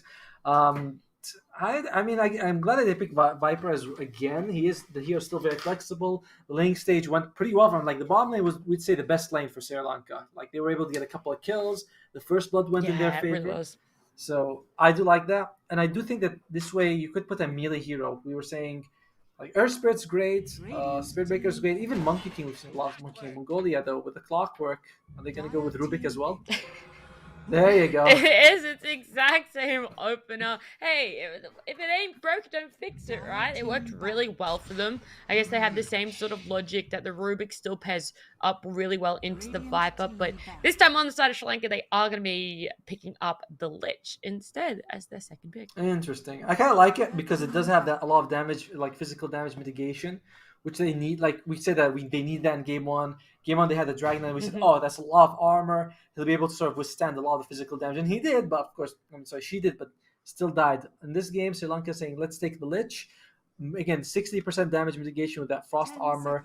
But one, I think it's a bit too early to take the Lich. You don't know what you're up against. We might see Mongolia go with like a Void Spirit and like maybe a carry OD. You know, we've seen something like that come out. So you might be like countering something that hasn't been picked yet, is what I'm trying to go with. Yeah. How does Lich pair up into Rubik as well? You know, because in my eyes, there's a lot of good stealable spells on the side of Rubik, like we said last time with the Viper, but this time I think Lich adds a few more that are really good for Rubik to potentially get his hands on. True, like Chain Frost is insanely good. Like because again, on Rubik nullifies I think the debuff duration as well as the damage. So it's huge if Rubik can get it. The rest of the spells are all pretty good. I think the Frost Nova would be the one you'd get most of the time. It's just a really solid nuke. So that's all. The Viper is still the best pick just because Nether Toxin is absolutely broken. 5 seconds we are going to see a respect ban coming out from Sri Lanka. They're going to get rid of that Winter Wyvern. They say, hey, they didn't pick it up in the first phase. Let's make sure they're not going to get it in the second as well. And Mongolia are also going to ban out Tidehunter, which we saw banned out. My memory doesn't stretch far enough, but did they ban Void last time? Faceless Void? Yes, I think they did ban Faceless Void. But this time they're banning the Magnus way earlier. They banned Magnus in the last phase. For Team Mongolia, there was like Axe and Magnus. This time they're banning it a little bit early, knowing that Sri Lanka, I think Mongolia recognizes that Sri Lanka needs just strong frontline heroes. We said Underlord last game. I still think Underlord would have been pretty solid. So they're like Mongolia's like, yeah, let's take away their options. We might see another Axe ban followed by Underlord or Timbersaw. Yeah, Mongolia picks up Gyrocopter, and it is interesting because in the first game, Sri Lanka's second phase bans were the Beastmaster, the Naga Siren, and the Gyrocopter. So they Yeah. actually let the Gyrocopter through in order to ban the Wyvern. Mongolia have seen that, taken advantage of that, and have picked up the Gyro for themselves in the second game. This is awkward. I feel like Sri Lanka is doing a lot of what they did in game one, which is again a lot more range heroes, and like Miran is pretty solid to have because you can at least sleep out of the cog, so it's not as countered as much as the Skywrath Mage. And you do have stuns. You have the Sinister Gaze. It's not really a stun, but at least you can stop TPs. You have the Mirana Arrow, but I don't know. I wish they'd pick something a bit tankier, something a bit beefier to take the front. Yeah, I think the question I have is Mirana's ult obviously has the invisibility. There is now a talent as well that you can get evasion on to her ult as well. Is that something that they might be putting a little bit of value on, or is that just an added bonus for them picking Mirana? I think that has to be. Well, I don't know what they're thinking, to be fair. But or what are you thinking? What would I be thinking? I think if you plan with especially your supports for their level 15 talent, that's not something they might be getting until like 20 minutes, something like that. So the first 20 minutes you don't have that talent, and that's a pretty big deal. I know some people would be like, I pick Crystal Maiden against Phoenix. They're like, why? Because the level 20 talent is good attacks. And I'm like, yeah, but what about until then? Until then you're suffering. Everything up until 20 minutes, which if you're a support could take you almost half an hour, 40 minutes, depending on how bad the team's going. Could take a very long time if you're going to center around a talent. So it's the same thing here. I don't feel like if you're picking, thank God they have a Timber. So I love that. That means it's. I like that a lot. Although Alchemist coming out from Mongolia side, that almost is immediately too. I mean, I don't think they. I'll be honest. Mongolia probably feel. If I was them, I think they're so confident they don't really care what Sri Lanka picks. Yep. Like they have their own draft they want to execute, and that's all that matters. And with Alchemist Gyrocopter, you're really on a clock in Sri Lanka because none of these 4 heroes do not scale to take that out. Yeah, it feels Mongolia, similar in game one, has an idea of how they want to draft, and a lot more of it is towards comfort and potentially what's in the meta for them at the moment, rather than, hey, let's have a look at what Sri Lanka is doing and try and counter that. I think they spend a lot more time in the bans looking at Sri Lanka's lineup and banning out things that go well with it, but for their picks, I don't think they're necessarily done purely to counter. And Mongolia taking out the carries that they don't want to deal with, and Wraith King. I like the Wraith King ban, but Mongolia probably has their own carry. Like it's probably Gyrocopter carry, an Alchemist mid, or we might see like an offlane Alchemist. But I don't think that Mongolia is needs a carry. They probably have what they want. They might flex it, but banning carries is a bit ambitious at this point. Sri Lanka, though, they obviously probably go for a carry because they have the Viper mid, Timbersaw offlane. They can switch that around. And I kind of like the bans that came out from the Medusa. The Medusa, the Wraith King would have been good. I kind of like the idea of a Slark. You can jump out of the cogs. Oh yes, it's a solid hero. You need. Sri Lanka has 2 strategies. Do we go ultra late or do we go more of an early game? They go ultra late with the Spectre.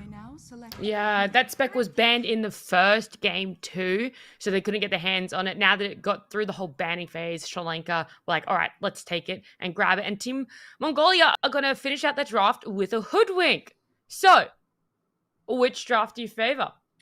I mean, we talked about this before the suicide. We said that we're gonna go with Mongolia most of the time anyway. Just making sure. You gotta ask.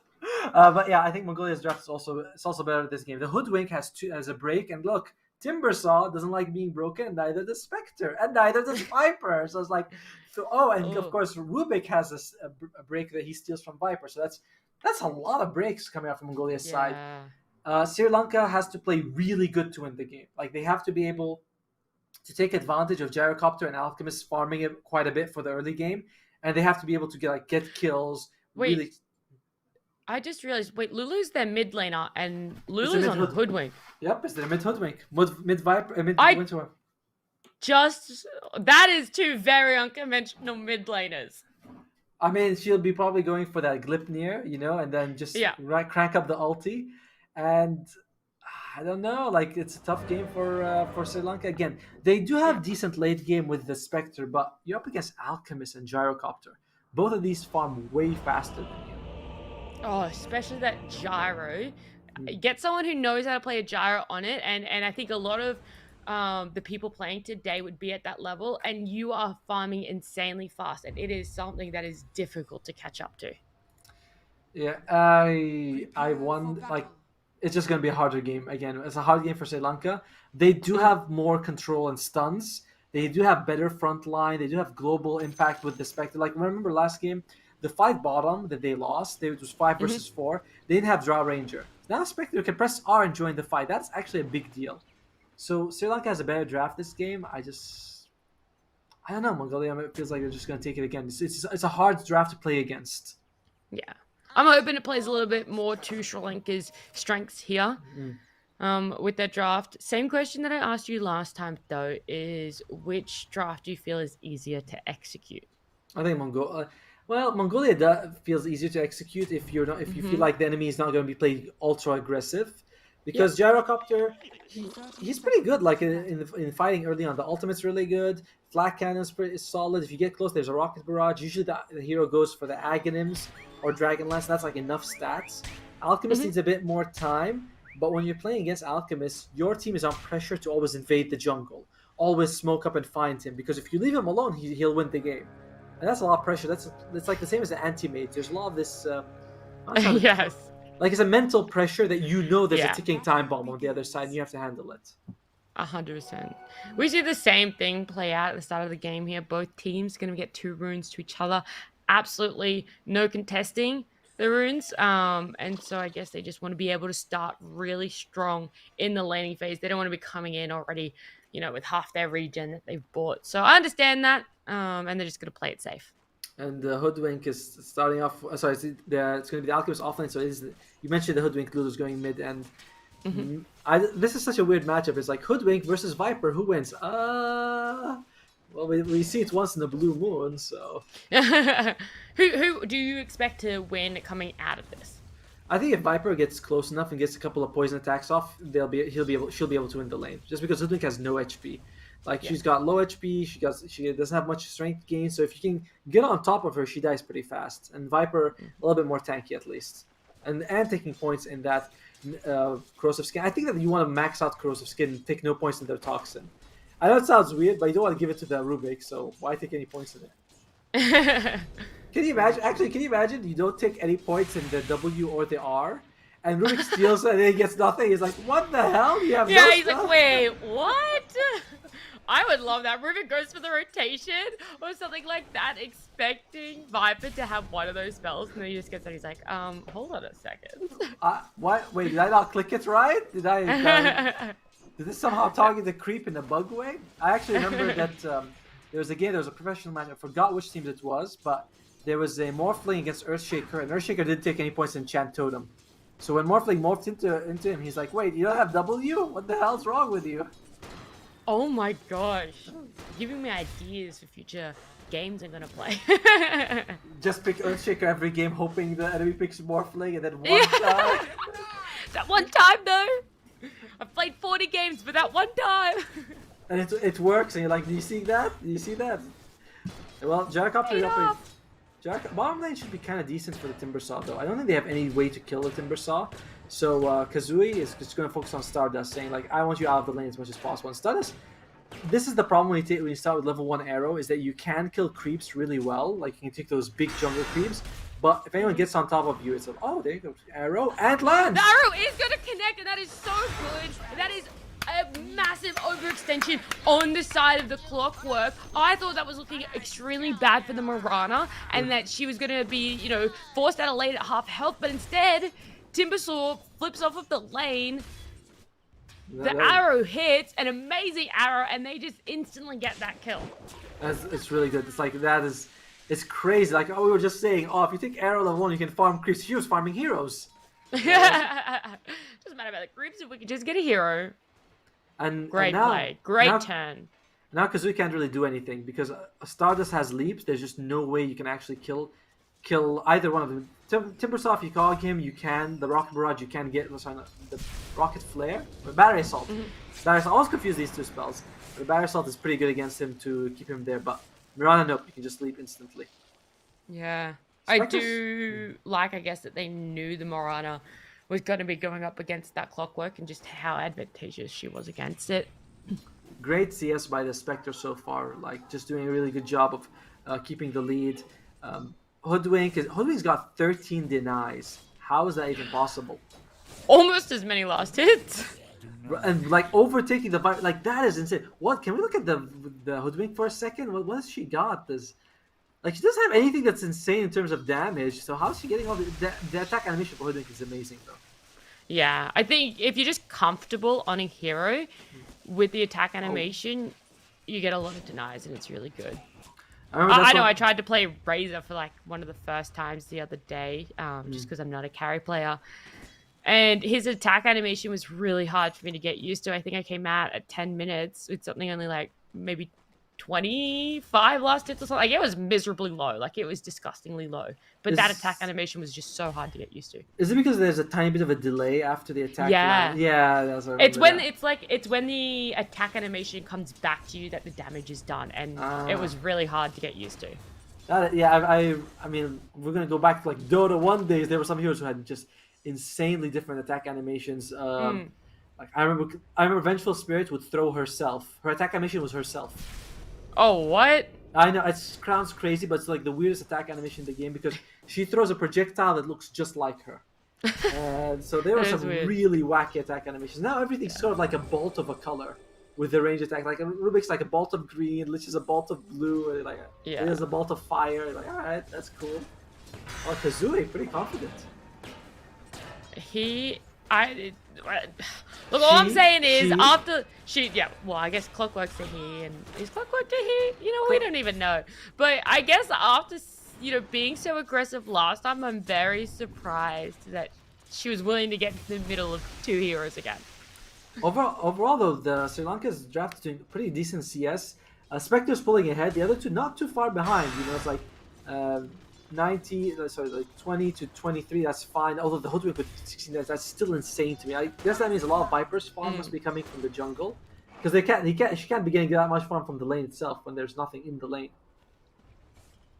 Yeah, I really like how high on the last hit deny list that Spec is, because last game she was playing the Dro Ranger, came out of laning phase as the bottom 6 cores. So this is a complete change, and I absolutely love seeing that. Me too. It's something people should know about Cast is that we really want close games. Like we really want to see both teams like slug it out. We want to be close. That when it's one-sided, it's a lot less fun. We want to see them come out very close, and I'm glad that Sri Lanka, they got the first blood there. They're ahead in terms of net worth right there. In this game, you don't absolutely have to crush in terms of net worth. Yes, it's important that you don't fall too behind in Mongolia, but you can go a bit of late game with Sri Lanka just thanks to the Spectre. Oh, bottom lane. Oh, that is going to be some really good catch. I thought that was actually going to be a catch on the Timbersaw, but it wasn't. So the way that one played out there was Morano was mid and got the Illusion Rune. In fact, I can't even say anything because up on top lane, they are going to be chasing down the Alchemist. He does end up getting stunned and can run out. But yeah, so what happened was they saw the Morana mid, and so the Clockwork and the Gyro down bottom said, oh, the Timbersaw's by himself. This is it. We should go on him. And unfortunately, they just didn't have enough of a lockdown, per se, to keep him there and enough damage output to get that final kill on him. I kind of feel like the Gyrocopter made a bit of a tactical mistake in the item, in the skill build. Taking 2 points in, I forgot that, Rocket Barrage, means that she believes, oh, I'm going to kill the Timbersaw. I'm going to go close enough and I'm going to kill the Timbersaw. Problem is, Timbersaw loves being close. Like, whirling death, Timber Chain. And this is going to slow her farm in the jungle when she goes to take stacks or just farm neutrals with Flak Cannon. So, like, the Gyrocopter, I don't say messed up her game in any way because she did, but taking Rocket Barrage was very wishful thinking, and it's going to hurt her. I like that wishful thinking. Yeah, that's the truth. Yeah, it could have played out a lot more different, I guess. And the Timber's feeling really strong. Rocket Flare coming out from Clockwork. They're not going for a hard engage here, but they're just looking for harassment, just trying to get the Timber to stay away from the Gyro. And you can see in the bottom river as well. They're doing a really good job this game of controlling the ruins, because when Dota is one of these games where you can change one thing and so many things are different. Wait, we just missed the Hoodwink. Get a kill on Viper. The Hoodwink ulti landed. That's why, like, she was. That's amazing. She was able to get that ult off and get a kill. I think the Clockwork used the cog, and that's why, because there's no way the Viper can do anything. Oh man, I was about to play Sri Lanka now. I'm like, oh, they died. Don't know about that. I mean, it's still pretty even gold-wise. It's way too early in the piece to really say, but I like how aggressive this Timber's being, pulling that lane away from the tower. No real fear. I think because so many have shown potentially mid, the Timber's like, okay, it's just me and this Clockwork down bot at the moment. Gyro's gone into the jungle. But Mongolia adjusted really well by sending the Clockwork to another lane. Like, that's how they got the kill on the Viper. They're like, oh, you know, Clockwork, you're literally going to be useless against the Timber. So they sent him down to get some bottom, to get her, so she can get some solo EXP by herself. But against the Timbersaw and the Clockwork, you really do nothing. It's cute when they try to fight. Oh, yeah. Oh, the pullback on the Rubik onto the Lich. He is going to put his frost armor on, which is enough to deter the two from chasing any further, and he makes it under tower. She makes it under tower. She makes it on Chansika. See? It's hard because, like, the heroes might be, like, male or female, but you're like, well, do I say it in terms of the player? I also do the same thing when I see someone playing Lina and it's, like, a guy playing. I'm like, oh, she's so good. I'm like, no, it's a guy. Yeah, I use she for Lina 100% all the time. I hope she makes it out. It's like a dude with a big beard plays. And like, But Mongolia is still ahead in terms of net worth 1k. But if you have, you know, an Alchemist and you're only 1k advantage, that's not much. Because like that hero only gets gold, so you're not really getting an advantage. I do like the Alchemist will be probably giving an Aghanims to the Gyrocopter, who's one of the heroes who has like a fantastic Aghanim set to upgrade. Yeah, he does, doesn't he? And it's for free in this game, so you really save a lot of gold. Smoke comes out, but they do smoke right under awards. An Observe award. Yeah, I was going to say 10.5 minutes and we get our first smoke, but it is Mongolia smoking under a Sri Lanka ward. So they are going to know this smoke is happening. Obviously, it happened top lane, so they're pretty aware. In saying that, though, Lich does leave lane, is going to get stunned by the Hoodwink, and the damage output from the three heroes is insane. That's called tanking the gank, you know? She's like, I think they're there, I'll check if... Because that's something that people can do. When they smoke on the ward, but you don't know, are they going mid or are they going top? So also true, they didn't definitely know, and you're better off losing a Lich than you are losing anyone else. Yeah, it's like... Lich lowest net worth hero in the game, and the position 5. It's like, it's fine for you to lose the Lich. It's important to know that, like, if someone dies, it's not the end of the world, and it's okay to die sometimes. And Hoodwink charging up that arrow. Like, well, who's she aiming for? Does not connect. I think it was a little bit of a Hail Mary, but she knew roughly where the Viper was. It was close, I have to say. Sure, it didn't land, but it was a little closer than you would want it to be if you were the Viper. Sri Lanka has to consider trying to like push for towers, just because Mongolia wants nothing to happen. Like, they want them just to sit on their side of the map and just, you know, like, farm the neutrals. They're perfectly fine because they get more gold from the map anyway, thanks to the Alchemist. So Sri Lanka can't play the, like, they can't play the same game Mongolia has. I'm like, they're recognizing that. They're sending people bottom. And of course, the Timbersaw, MVP of the game so far. Yeah, I mean, Timber's already taken the tier 1 down bot. It is pressuring that tier 2 at the moment. So it is adding that pressure that Sri Lanka want to try and make Mongolia react and not have a passive game. And yeah, they're already forced to fortify just to keep this tower standing. And tower's already half HP. This is really good for Sri Lanka. They are going to smoke though. Mongolia smokes up. They are going to land the hook shot on the Timber. The cogs come out as well. The stun out of the Hoodwink. It is a lot of damage coming from the Rubik too. The three of them working together as a machine. The Hoodwink, Rubik, and Clockwork just get that kill that they needed on the Timber. It releases a lot of the pressure off the bottom lane too. I wonder if Sri Lanka is going to consider going bottom again because that tower is close to getting destroyed, and taking the outpost is a huge win for your team. But it's like a risky prospect. We saw that Timbersaw, once he gets hit by the Hoodwink's ultimate, he doesn't feel tanky at all. And No. another thing is, I think she maxed out Timber Chain and put in points to winning. Did only 1 point reactive armor. Can we look at the Timbersaw first? 3 points. My bad. Sorry, she had 3 points in reactive armor. She had only 1 by level 6, so putting points in later. What do you feel about that point? Oh, in saying that though, Sri Lanka are gonna smoke up. They know that there are some heroes mid. They're looking for a retaliation gank. I wonder if that smoke was spotted here.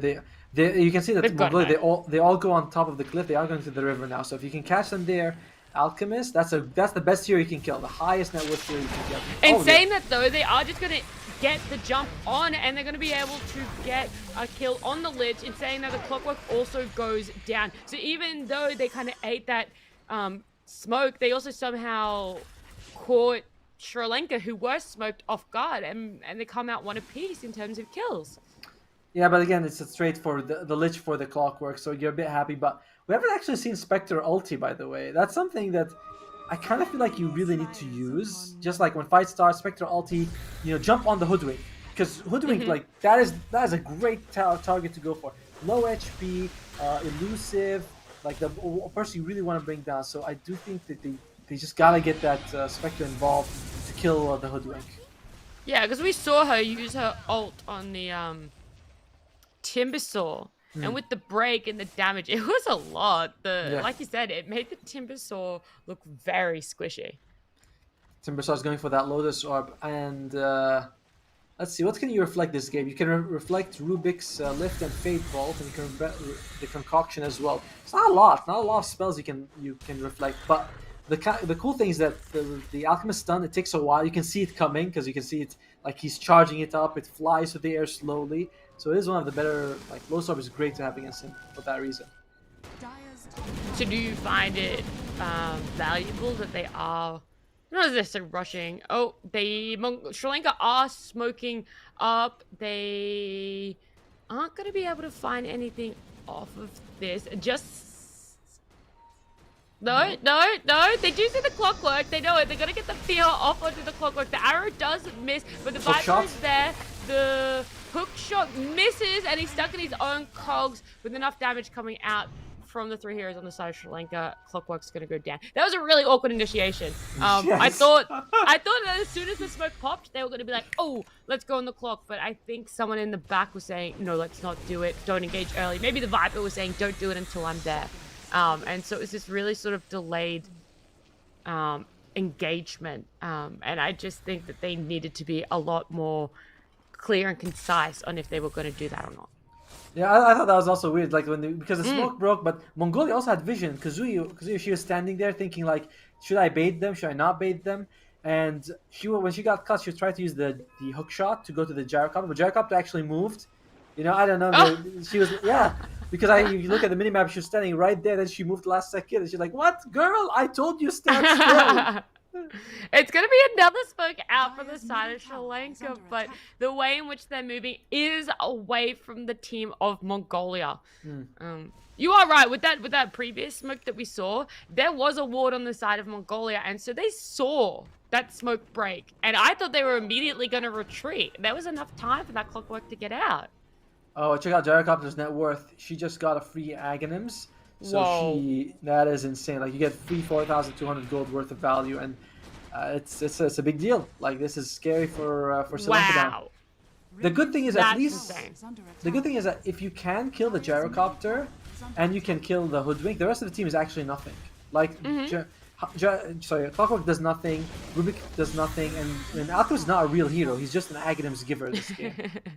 So there's oh, here we go. Oh, Hawkshot onto the Viper is going to connect. They put out the Lotus Orb onto the Viper, but the Hoodwink ult lands and takes him down. Timbersaw is going to... Seriously, that's the wrong hero. The Gyro ult comes out too. Isn't really going to connect. The Lich ult's out. The Marana arrow misses again. This is a lot of damage coming out onto the Timber, and it is going to be enough for him to be taken down. Oof. Ouch. Wow. And they were standing in the Owl Concoction for a while. That minus armor actually like adds up because you look at the they're all physical damage, all like flak cannon. I mean, there's a good mix of magic as well, but a lot of it's going to be the flak cannon from the gyrocopter just shredding them down. And Spectre haunted, but it was kind of late in the fight. Like already they had lost the Viper, and Timbersaw was kind of retreating. It's awkward. You gotta time these things a little bit better if you want to win these fights. Yeah, it was a delayed spec ult and a lot of missed Marana arrows as well as bad placement. Oh, the pullback on the Lich from the Rubik is going to get them another kill. I like Mongolia's strategy, by the way, is one thing. Buff Gyrocopter as much as humanly possible, because they're going to get Solar Crest on the Alchemist, and that's like a bunch of extra attack speed as well as armor, and that's insane. That was a popped ulti from the side of Marana too. Oh, damn. Like, I think that was in hopes to try and save the Lich, but it was just way too late, and there was such a big damage output from Mongolia that even after popping that Marana Invis ulti, it just wasn't enough. Spirit Vessel is going to come out for Sri Lanka pretty soon, and that's going to help them a lot, because if you just throw a Spirit Vessel on Alchemist, it's a big deal. I don't think they have... Oh, Gyrocopter is going to go Satanic. Never mind. Forget everything I just said. It doesn't matter anymore, because Gyrocopter is going to get Satanic. That's a free dispel. But yeah, at least you can... You can kill the Alchemist easily, but he's not the person you want to kill. You want to kill the Hoodwink and the Gyrocopter. Probably the Hoodwink. Hoodwink's the only person they can really burst down. Is under attack. Yeah, but apart from the spec ulting earlier, how can they even get the kill on the Clockwork? Lucky arrow, just throw the... That's one thing. True, yeah. I remember Sing. He was like one of the most famous Miran players in the scene. They asked him, they're like, wow, you land a lot of arrows. How do you do that? He's like, oh, I just throw a lot. Eventually one will land. Like, he's not like... At some point. Yeah, it's like, I'm not aiming like a sniper. I just throw every cooldown. Eventually one will land, and that's it. You guys only catch it on video, the ones that land. Because, we go like, oh, look, it landed. He's killing someone. What an arrow. But he probably threw like 2 or 3 before that didn't land. I'm out here doing the opposite. I'm like, ooh, that arrow didn't No land. one saw it. No one cares. And I think that's going to be like one of the things that you can try. Stardust, all you have to do is keep throwing arrows in the tree, and hopefully one of them will land on the Hoodwink. Very true. Same for the ulti that we were talking about in game 1. Throwing out your Winter Wyvern's Curse only has benefits. It's, I guess, the same for the Marana arrows. If you have the mana pool to do it, you should be trying to throw out those arrows as often as possible. And Mongolia do get Roshan again uncontested. Aegis goes on to Gyrocopter. And just Gyrocopter, you put him in the front line now. I mean, Akino has a Satanic. She's got a Satanic. She's got a Solar Crest on her. I think Alchemist also has an amazing shard where he throws that potion that dispels you, and she's actually going for the shard after the Solar Crest. So Sri Lanka, you do have to you can't throw arrows. Maybe a Sinister Gaze from Lich can pull them a bit closer, but it's not much. It's not the Sinister, the bedroom eyes, as I like to call them. They're not very long range. Yeah, I still think that they will struggle to get past the Gyrocopter. Even if you land an arrow on the back line, this Gyrocopter is so in front. The rocket goes out, landing onto the Timbersaw. He does get the Lotus off, and so a rocket will stun it back onto the Gyrocopter. There's nothing from it though, right? This isn't a hard engage. They're just looking to be really annoying. Put some pressure on. Jolga needs to be a bit careful though. If she is caught, with the Hoodwink ultimate and just lobbed it, there's a lot of damage on Mongolia's side. That reactive armor is very important in preventing. And I like that Lich is putting armor on the tower, not on the Timbersaw. The tower's what matters, girl. Nah, I don't care about you, Jolly Good. You got reactive armor. Yeah, it's just a lot of this poke game that's happening at this moment around the tier 2 mid. I think what they're trying to bait out, right? Mongolia are trying to bait Sri Lanka to be out of position because they have so many other heroes on the high ground. They want someone to just overextend and then, bam, instant initiation from the side of Mongolia. But Sri Lanka haven't taken that bait just yet in saying that Timbersaw is being very, very forward. The Sinister Gaze is going to come out onto the gyrocopter, but is going to have enough damage to kill the Lich. The Marana arrow connects, and the Aegis pops on gyrocopter. Meanwhile, the ultimate's going to drop onto the Timbersaw. The Rod of Atos comes out. The Hoodwink ult lands as well. It's going to break the Timbersaw, but she is going to be able to escape. The Hoodwink has a lot of mobility, misses her stun. The Spec throws out... I almost said haunt then. She doesn't haunt. She doesn't use her ult. By the way, the second break was from the Rubik, the Nether Toxin. I'm like, damn, it's all green, by the way. There's Nether Toxin, there's acid. If it's green, don't walk in. I think that's what you're Sri Lanka. I'm like, it's green. I don't want to touch it. You don't even know at this point. You're like, oh, is that my Viper Toxin or is that the Alk Toxin? Is that my green or is it your green? Like, I don't know, but it's just green. Yeah, there are a lot of breaks coming out. An issue that you said Sri Lanka was going to have to face. I'm just surprised that after the Rubik came out, like they first picked the Viper, then Rubik came out, and then they like persisted with the Timbersaw and Spectre, who are two heroes that really do rely on their passives to like be as effective. Yeah, oh, here we go. There's a big fight. There's an engagement on the Timbersaw jumps in, the ult comes out from the Lich. He is going to end up going. Gyrocopter takes him down, but in saying that, the Marana gets the Starfall on, and Gyrocopter falls down. They're chasing down the Alchemist at the moment, and Viper is going to be able to get that last hit. That is two really big people on the side of Mongolia taken down. That's huge. Like that is like they That's do need really to good. They need that to happen like maybe a couple more times to even out the game. But this is like 42, the biggest kills in the game, biggest heroes dead. You can get some map control, maybe take the outpost. There's 2 bounties on Mongolia's side, by the way, that Rubik just walked past. He was like, I don't got time for that. You know, I got other things to do. Okay, You go through. So I was like, this is just crazy. 2 bounties. If I see 2 bounty runes, I'm taking them no matter what. Oh, 100%. You're not letting anyone else get them. I do like the pressure that Sri Lanka are putting on here. They really, really capitalized off that gyrocopter and the Alchemist going down, and I loved that. Unfortunately, they weren't able to actually like get anything. Yes, they did a lot of damage on the mid tower, but if they had gotten those 2 bounty ruins, or they are getting the outpost back as well, that's helpful. But I would have. It's not like they got an objective, and that's a bit unfortunate. Also true, but having those lanes now pushed out a lot further relieves the pressure on you. You don't feel like you're confined to your half of the map. Yeah. And in saying that, they've actually been able to take away a little bit of farm from Mongolia by farming their bottom half of the jungle. They also put 2 deep wards on the enemy side. That'll be helpful. If you ever find, because that's how they got the kill on the gyrocopter as well as the alchemist. They saw that they were alone and they were able to pick them off. So getting those deep wards in that is a big deal. Pushing out the lanes. So like Sri Lanka didn't get like a hard objective like a tower, but they were able to get a bunch of control out of the map. That's a big deal. Smoke comes out. Yeah, Mongolia now smokes up after we saw about 3 Sri Lankan smokes in a row. Mongolia hitting the top side of the map, not finding anyone, slowly rotating to the mid lane. They do know at least Timbersaw and Marana are there. The Glibnir comes out from the Hoodwink, but she's a little bit too slow to follow up with the stun. And also, they kind of revealed that they were coming because one of them took the outpost. You can't be smoking to the outpost. Okay. But, you know, if you're walking around, the outpost suddenly switches. You're like, I think someone was there. Pretty sure that it's not a bug that just happens. It's very unfortunate then for Mongolia to pretty much give away their location.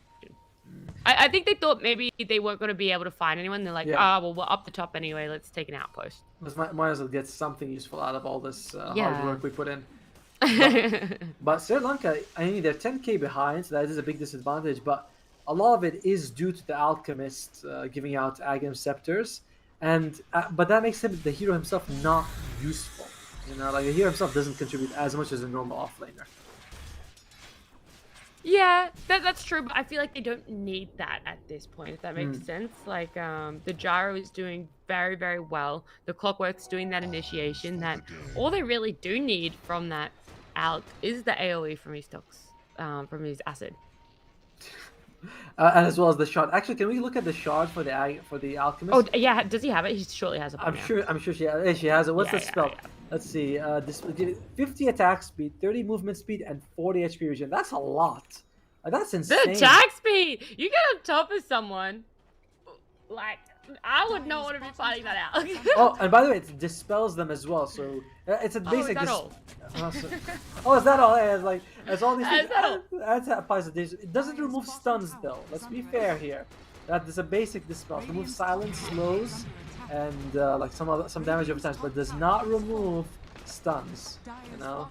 So it's basically a trash shard now that you think about it. Yeah, actually worthless. So worthless. Oh, bottom lane though. They're really protecting it. That is everyone except for the spec that is down bot for that tier 2. So, No yeah. fight looks like it's going to come from it.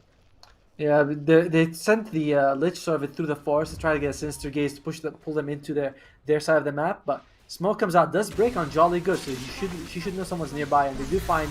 Oh, the clockwork! That is going to be almost everything connecting there, including the Marana arrow. They are going to get the Glyphnia and the stun onto the Timbersaw, as well as the Gyrocopter ult going down and taking out 3 of Sri Lanka's heroes, and Spectre just comes in way too late. Marana leaping out on the back lines. I do believe she is going to be able to escape safe and sound, although I might have just jinxed her. Ooh. Oh, I did. The Glyphnia comes out too. I know there's a follow-up rocket, but it doesn't even matter. It doesn't get there. There's so much damage coming out from the Gyrocopter. Massive rampage. Oh dear. Yeah, that was a really unfortunate engage from the side of Sri Lanka, but an amazing ultimate from the side of Mongolia for the Gyrocopter. Absolutely awesome. I was thinking about it is that when you're with Spectre or like Zeus, you want to use your ultimate before the fight starts. Like when you think like, oh, the fight's about to begin, use it now because you provide so much vision for your team, and that's a huge deal. Oh.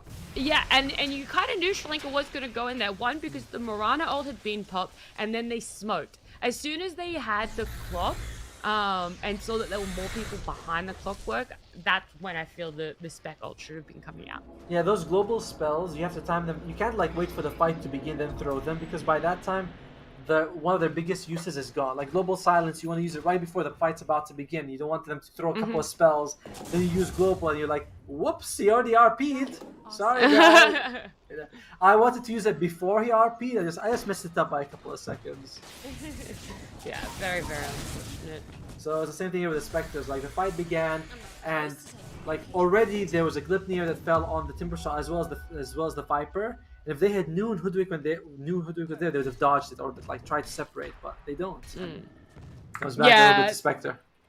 The Glyphnia was just really good, and the Hoodwink follow-up was amazing, and it kind of scares me to think that essentially they took out 3 of Sri Lanka's heroes with just Gyro and Hoodwink. Sure, there were others in there during that fight, so I'm not going to say it was only those 2, but there is so much kill potential from the Hood and the Gyro that you kind of have to just be really scared of even just 1 or 2 players.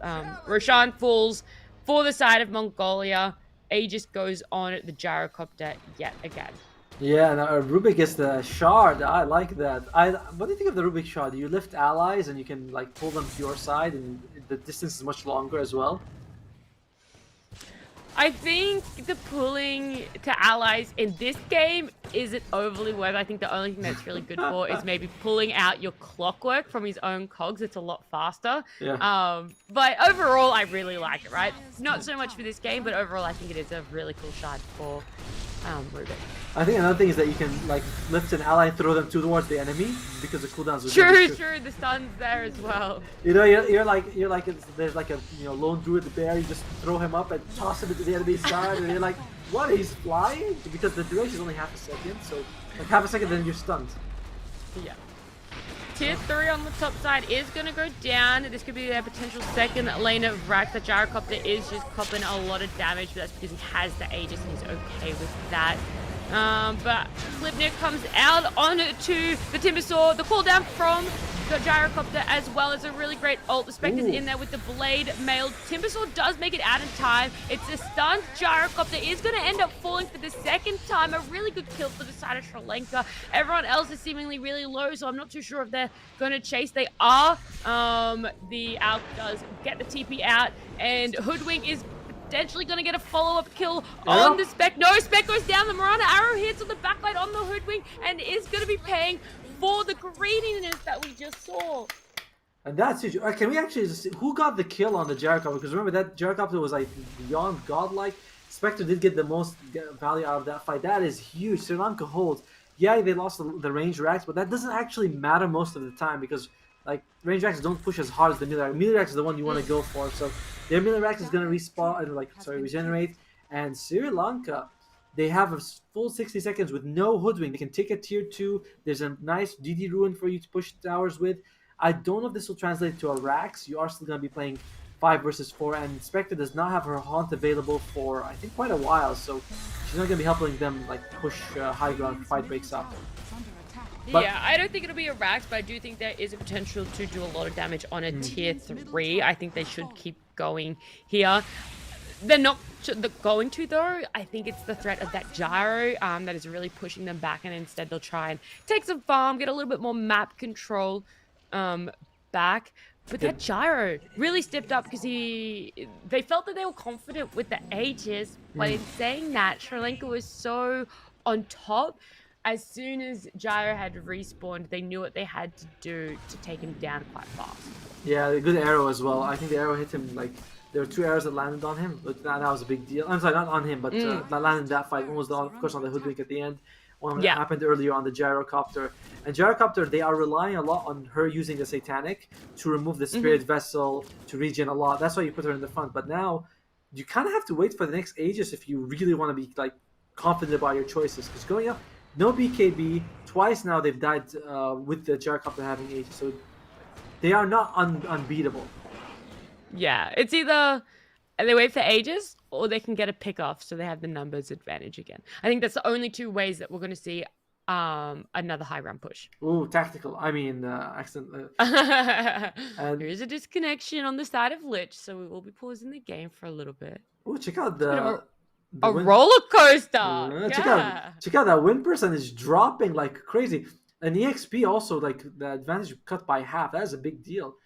They were like 22, 23%. Now it's down to 11. So, I mean, Sri Lanka, I don't want to say feeling pretty good because I don't think they are right now, but definitely feeling like there's a comeback potential. I think they feel that like faith in a comeback for this game or to hold on and hit their later game timing with the spec than they did in the first game. Yeah, for sure. Like we're already longer this game than last game, and it's looking a little bit better. Yeah, I know that I was just talking as well about how threatening the gyro hoodwink combo was, and they were the 2 people that ended up dying in that high ground push. And now it's much easier to also catch the hoodwink with the Spectre Aghanim's. So what does it create? Like a single illusion that throws a dagger on someone, and that's like perfect against the hoodwink. That is like one of the best people to have this against because, you know, again, like we said, elusive, but not very tanky. Yeah. That is very, very true. We didn't talk about this new item timing of Spec getting that Aghanims. Interesting item on the Rubik. She's the one carrying the Elven Cloak. In game 1, she had Keen Optic and Aether Lens and maxed out Arcane Mastery, so her cast range was just massive. Now she's got Elven Cloak, which is kind of weird because it's like not really a support item. It gives you attack speed and evasion and movement speed. Movement speed is always good, but the other 2 are like if Rubik's punch in the face, she's gonna die every time. Like that's how it works. So I'm like, guys, don't worry, I got 60% evasion like that. I'm sorry. I do wonder what other neutrals they potentially have. You know, is it just the best item that was left over for the Rubik? Poor thing. Oh, this Rax is falling though. Yeah, I was gonna say they are actually on high ground. I thought they were gonna wait until maybe the numbers advantage, but they are on high ground. The Sinister Gaze comes out on the gyrocopter, but that just makes it worse. Instead, the gyrocopter is closer to everyone. Takes down the Marana, takes down the Timbersaw. Is slowly going down himself, but also on the way out gets that Lich. The Viper is also falling. That leaves only the Spec. A buyback on the side of Timbersaw and Viper running it down. They might get a constellation prize here and get the Clockwork kill, but everyone else is good. They do get the gyrocopter as well, but everyone else is going to be able to escape. I mean, the rack stayed alive. That is important, but they're using 2 buybacks. It's a tough one to say. Like, is it worth it? Was it not worth it? I mean, the alternative was losing Raxes, and that's never worth it. So I guess in a way, Sri Lanka's like they're okay with what happened, but you, I- the way that they lost the Timbersaw, I was very surprised. I was like, yeah, Yeah. he's gonna make it out alive, but she didn't. I think it was a very rough, sadistic gaze for the Lich. He actually just ended up pulling the gyrocopter closer, and with the flak cannon, it ended up being able to essentially kind of take down the whole team almost at once, right? Like we saw that Timber and that Viper almost, the Timber and the Marana almost fall at the exact same time, and then the follow-up was the Lich and the Viper falling at the same time. But Viper and Timber buying back there was good, and I don't think they did it just for the Rax, right? If you're on the side of Mongolia and you get that Rax and you see 4 are still dead, you're going to push for the next Rax. So they had to buy back there, and it was better sooner rather than later. Right, like sometimes it's a team like holds their buyback and they lose the rack, and then every team goes for the rest of the racks, and you're like, well, I guess we're gonna use it now. So it's like you said, or they can even go for the throne. At which point you'll be like, well, I don't really need to save it at this point. And looks like sorry. Oh, I was gonna say it was just good. It really kind of made Mongolia. Well, they got the gyro, right? They got the gyro kill, and they ended up also picking up the clockwork on the back, but it really just pushed Mongolia out, and now they have to try and think about their timing again. You know, when are they going to push high ground? What is going to be the better timing? Are they waiting on another item now, and is waiting for that going to give Sri Lanka a better window, better opportunity to hold high ground defense?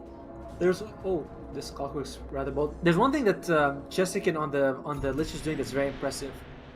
She throws out her ultimate, the Chain Frost, when Gyrocopter is alive next to a siege creep. So it just bounces, because siege creeps have like 80% magic resistance. So they just it bounces on him, and she takes the full damage every time. So I first noticed that she did that in not that the push that just came, but the previous one, and that was very impressive. And Kazooie might be losing her life again. Yeah, the Timbersaw just chains in there, gets right on top, and the clockwork almost melts right in front of your eyes. 30 seconds left for Roshan. Clockwork will be available for the fight, though. And they do get the outpost back. This outpost is pretty much a Rax and how important it is right now. Once Roshan is up, everyone will want that outpost because that's where you can buy back and teleport. On Sri Lanka side, not as important because Spectre can buy back and haunt. But for the Mongolia side, definitely they want it. Yeah, Sri Lanka seem to be almost stationing themselves around there. They get that illusion rune top side on the Marana, and they are gonna potentially see that there are 4 mid. They know there's at least 2 mid. I like this. I like the aesthetic cap. You can give it to like Timbersaw or something just to reduce that break duration on him. You know, for that status is pretty good. Yes, very much so. They do know Roche is up. For Mongolia, and Sri Lanka has an illusion positioned outside the pit for when Mongolia come down and potentially start Roshan. So they are going to be more aware of it than the last 2 times Mongolia has taken Roche. Fool me once, shame on you. Fool me twice, you're Mongolia. You know. We're not gonna fool me a 3rd time. That's too much. I'm kind of fooled here. They're going to smoke up instead and rotate to the top jungle. They're going to be able to catch out the Marana with the Glyphnia, the pullback from the Rubik, melted with the damage coming out of the gyrocopter. They see an observer ward, they take it down, they grab back at that outpost too, and straight into the Roche pit is where gyrocopter is going. Rubik has the arrow. That could be a really big deal. If Rubik lands an arrow, firstly, again, it lasts so much longer. Wow, that's interesting. Bit of a whiff on the Roche. It went under his armpit or something. Oh dear. On the top side, we are going to see an engagement go down on the clockwork, and they are going to be able to get that kill. But Timbersaw has been a little bit too aggressive. The Spec Hawk comes out. There is a stun on the side of the gyrocopter, but instead the Spec is on the back lines taking down the Rubik. As someone who really would take out the fight. Lich, however, does fall on the side of Sri Lanka, and they are going to keep up the fight, engaging on that gyrocopter. There is way too much damage being taken by the Timbersaw. The Glyphnia goes out onto the Spec. The cooldown from the gyro, but he's melting. The Aegis is popped. There's a lot of damage. Timbersaw might end up going down, and no, he ends up getting away. Spec is running through. The Marana arrow does end up hitting. The Hoodwink stun followed up by the gyro stun.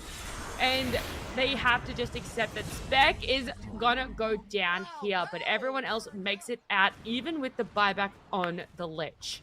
Unfortunately, the Lich buyback was so late. Like, she bought back just before the Spectre died. So at that point, I don't think her death time there was much left anyway. So a little unfortunate. And Sri Lanka needs to take out that Hoodwink. Like, I can't imagine that they're talking. They're like, yo, it's gotta be Hoodwink. You know, so it's gotta be Hoodwink who falls in the fights.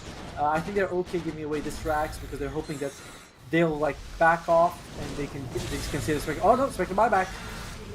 The Spec is buyback. I don't think that they wanted to really let it go down, but it did. The Gyrocopter is going to be able to get out with that invis.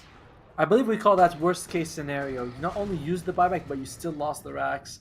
Yeah. And I mean, yeah, you didn't lose like more. I don't know. Mongolia could have gone for more, but they didn't actually have anyone there except the Gyrocopter as well as the Alchemist. So, Sri Lanka, you know, you're 28k gold behind. You just cannot afford to make any mistake. There are buybacks as well. The thing is, they're getting the damage out on the Gyrocopter. Like, they really can take him down. And I do like what Spec did in that last fight, jumping on someone a little bit more squishy on the backline. Unfortunately, it was the Rubik that she decided to target. But in saying that, I'm not too sure how the Spec would have gone up against that Hoodwink and the positioning of the Hoodwink. So maybe it was just better to focus on the Rubik because they were just so much further from the fight. And saying that Rubik jumps in is going to get the pullback on the Viper. The Glipnir doesn't connect on, and so the Viper is able to escape up into the high ground. I agree with what you're saying, by the way. It's like, yes, Spectre, you catch who you can, right? Like, you want to take out who you can. It would be good if that person is the Hoodwink, though. Like, Lulu is their biggest problem, more so than the Gyrocopter. Yeah, it really is. You know? Oh, Glipnir does connect on to Timber Arrow. to get the break up as well. The Morana arrow onto the Gyrocopter. Everything. And the ultimate out from the Lich. They're throwing everything out onto this. The Clockwork is just going to jump in. Gyro has the cheese. The Clockwork is going to end up stopping out and escaping. The Glipnir turns back. The pull down from Gyro. The Timbersaw is going to go down. The Lich escaping on the back line. The pullback from the Rubik onto the Spec. Lich does fall down too. Spec being CC'd falls down. Viper falls down as well. Timber fought back and is now less than half health. Glipnir from Hoodwink is going to connect. We see a Viper buy back in that fight as well. And unfortunately, even with the three of them, there just isn't a lot they can do, having Spec with a 100-second timer. Yeah, and no one falls on the side of Mongolia. Look at the flag cannon, by the way. It's like, look at that. The range. They can't get anywhere. Glipnir connects onto Viper. The hook shot as well for the follow-up. The Rubik pulled back. The cogs from Clockwork is going to be enough. The Timbersaw is going down here to the Gyrocopter. And that is a very, very nice kill streak on Gyro. And ultimately a win for Mongolia. Winning game number 2 and taking the series in a 2-0. And Mongolia must be very proud of their representatives. They won, they won the open division. They won the women's position. Just really impressive. I think Sri Lanka played game 2 a lot better than game 1. Just the drafting was better. It was unfortunate that they went up against so many breaks with all their cores relying on breaks. But despite that, they had great base hold. They were able to play the game a lot. In the end, that last fight, when you saw that Jacob used the cheese, if Spectre had been able to get a hit off him, she would have massively reduced the amount of heals he would have gotten thanks to her Skadi. But that didn't happen, and just one decision kind of cost you the game. But even so, incredible performance by Mongolia. Yeah, Mongolia. Like you said, it was a little bit closer draft-wise this time between Mongolia and Sri Lanka, but Mongolia just really held it together. They had the rotations kind of down pat. They knew their timings. They knew when they were stronger. They had maybe not necessarily easier targets, but when it came to team fights, they were able to execute and play it a lot better. There were a few times that they got caught out in the game. The Gyrocopter probably falling a few too many times. I say that though, having only 3 deaths in the whole game. But it's sort of when the Gyrocopter died, it felt almost like an overextension and just a needless death. Yeah, because I think it feels like she died a lot more because she always had the Aegis. So we're like, oh, true. Gyrocopter's down. Then you're like, oh, Gyrocopter's not down. Oh, she's up. Okay, but she feels like she died, you know? Yeah. In your head, you're like, I know that was ages, but it feels like she died so much more. The hero damage, though, coming out. Whoa, 47,000 coming out from the Gyrocopter. I like how Alchemist barely did any damage, like 4,000. Like, you know, it's like that's the lowest out of both teams. It's like if you were to give me like, are you actually hitting anyone? What is this, you know? And even the damage received by the Gyrocopter is huge as well. 71,000, not as impressive as the 9,000 by Timbersaw, but that is the frontline advantage of the Timbersaw. Even so, Mongolia, congratulations! They will be going to Singapore. We'll be going to Singapore on December 17th. Tomorrow, we're going to have Great Britain against Hungary, which is going to decide their opponent. But Mongolia looked really good today. They did. I'm just saying, for the teams playing tomorrow and potentially going up against Mongolia, almost what do you ban against them, you know, even though they had a few respect bans coming. I mean, obviously, I'm going to say the Rubik. But even though we had the Wyvern respect ban, it feels like they're very comfortable and capable of playing a lot of things in different positions. And they're able to keep calm in positions that might feel like they're falling behind, or in times where they're like, ooh, that was a play that probably shouldn't have gone that way, but they were able to still come back with it and execute what they had to properly. One of the things you think about in these sort of games, when you think one team is a little bit better than the other one, is they might pick unorthodox drafts just to hide their real hero picks that they would pick in a serious tournament. Because I remember Brazil when they were playing, you see the heroes, you're like, you carry, you know, you're picking Carry, Timbersaw, and offlane Magnus. I mean, all right, and they play it and they win. But that's maybe like they feel that confident. They're like, we don't really want to reveal, because Great Britain, the team looks really stacked for the women's side. So that's someone, I think that's who they're like thinking long term about. True. They're like, oof, that's someone that we could be going up against. We don't want to give away too much. We got the profile still in private, no doubt. Yes. Everything's hidden, right? No, you can't say anything about that. But that'll be us for the day. Remember, we all thank GF for having this tournament. It's amazing to have a tournament that is, you know, like a division for women, so they can showcase their skills. And again, congratulations as well to Mongolia for making it. Yeah, thank you guys so much. I really appreciate the women's division and being able to see the talent that came out for today. Some very amazing games, very, very entertaining. So thank you both to the teams that played. And with that, we will be signing off. We'll be back tomorrow with Hungary against Great Britain for a best of 3. And the winner of that will be representing Europe in Singapore. I'm Atomo. This is Natty. On behalf of the production, we want to thank you guys for joining us. And we'll see you guys hopefully tomorrow. See ya.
I don't know what to say, I don't know what to say, I don't know what to do. Colors all around, but I don't see anything but blue. Get lost in the